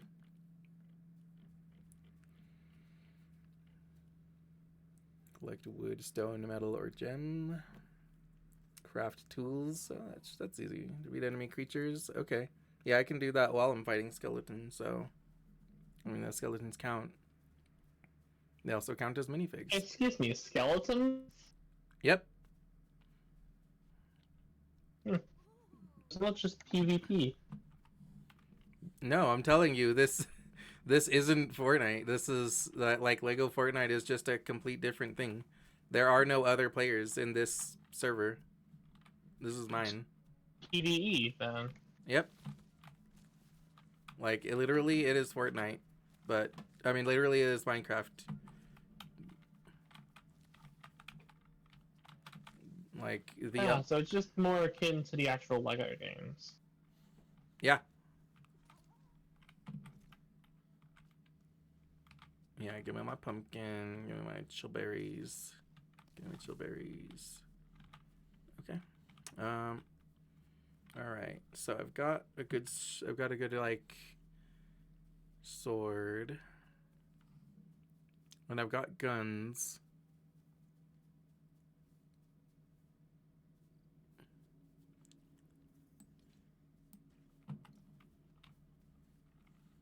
Okay, now I'm gonna go and find some skeletons because they appear at night.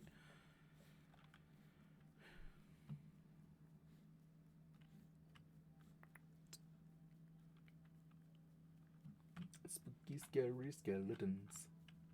That shivers down your spine. Let's see. I think I see some. Oh, yep, I see some on my little, like, mini compass.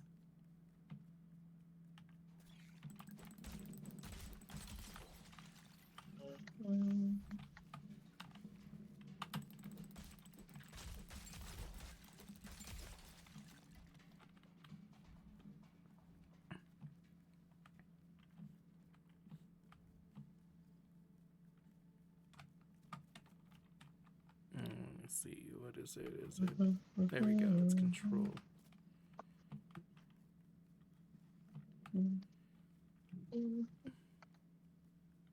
Oh, is that a bone wolf? Oh shit, I'm not ready for a bone wolf, I don't think. Not in this file.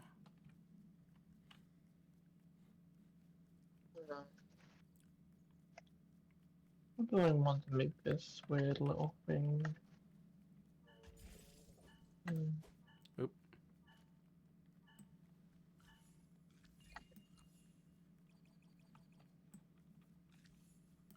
See a few berries.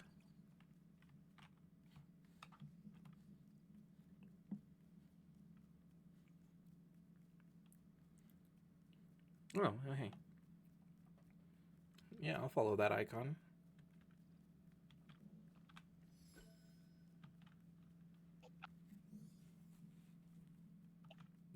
Okay, okay.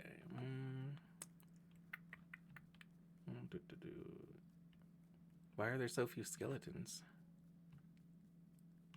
There's usually just like so many that you can't fucking go anywhere without running into like 12.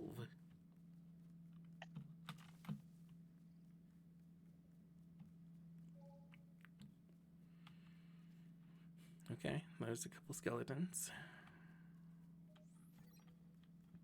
Hey, you. Die. I found a bus station! Yay! Yippee!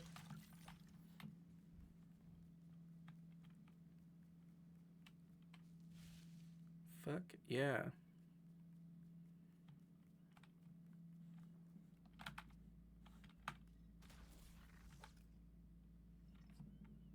I won't use it yet, though. Oh, hey! Hello. Triceratops. Ever traveled by battle bus? It's great for long distance traveling if I do say so myself. Just interact with the battle bus station, choose any destination on the map, and get ready for travel.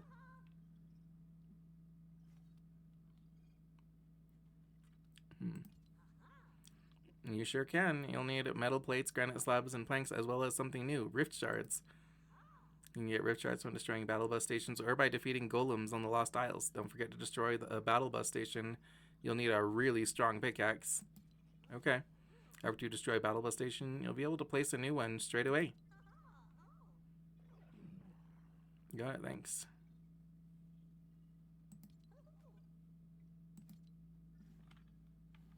Can I recruit you?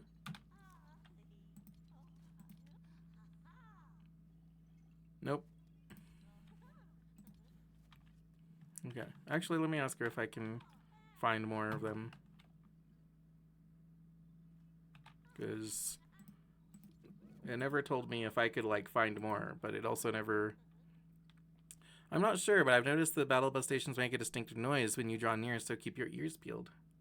Okay.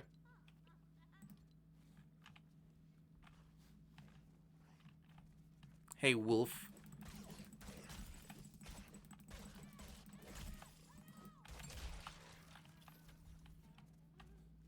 Hi, sheep. Oh, look at you. Hi. Look at you. You're cute. Okay, well, let's see. Can I take a little trip to... Ooh, I could fly to the Rebel Outpost. So I could fly to Star Wars World, or I could fly to like a little jungle world where there's like a giant axolotl. Giant axolotl. Yeah. Can't survive in that. You want to say the giant axolotl? Yeah. Okay, I'll go there.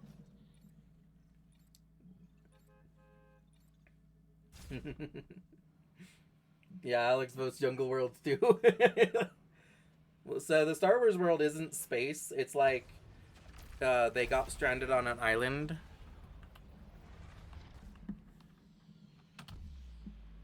Ooh,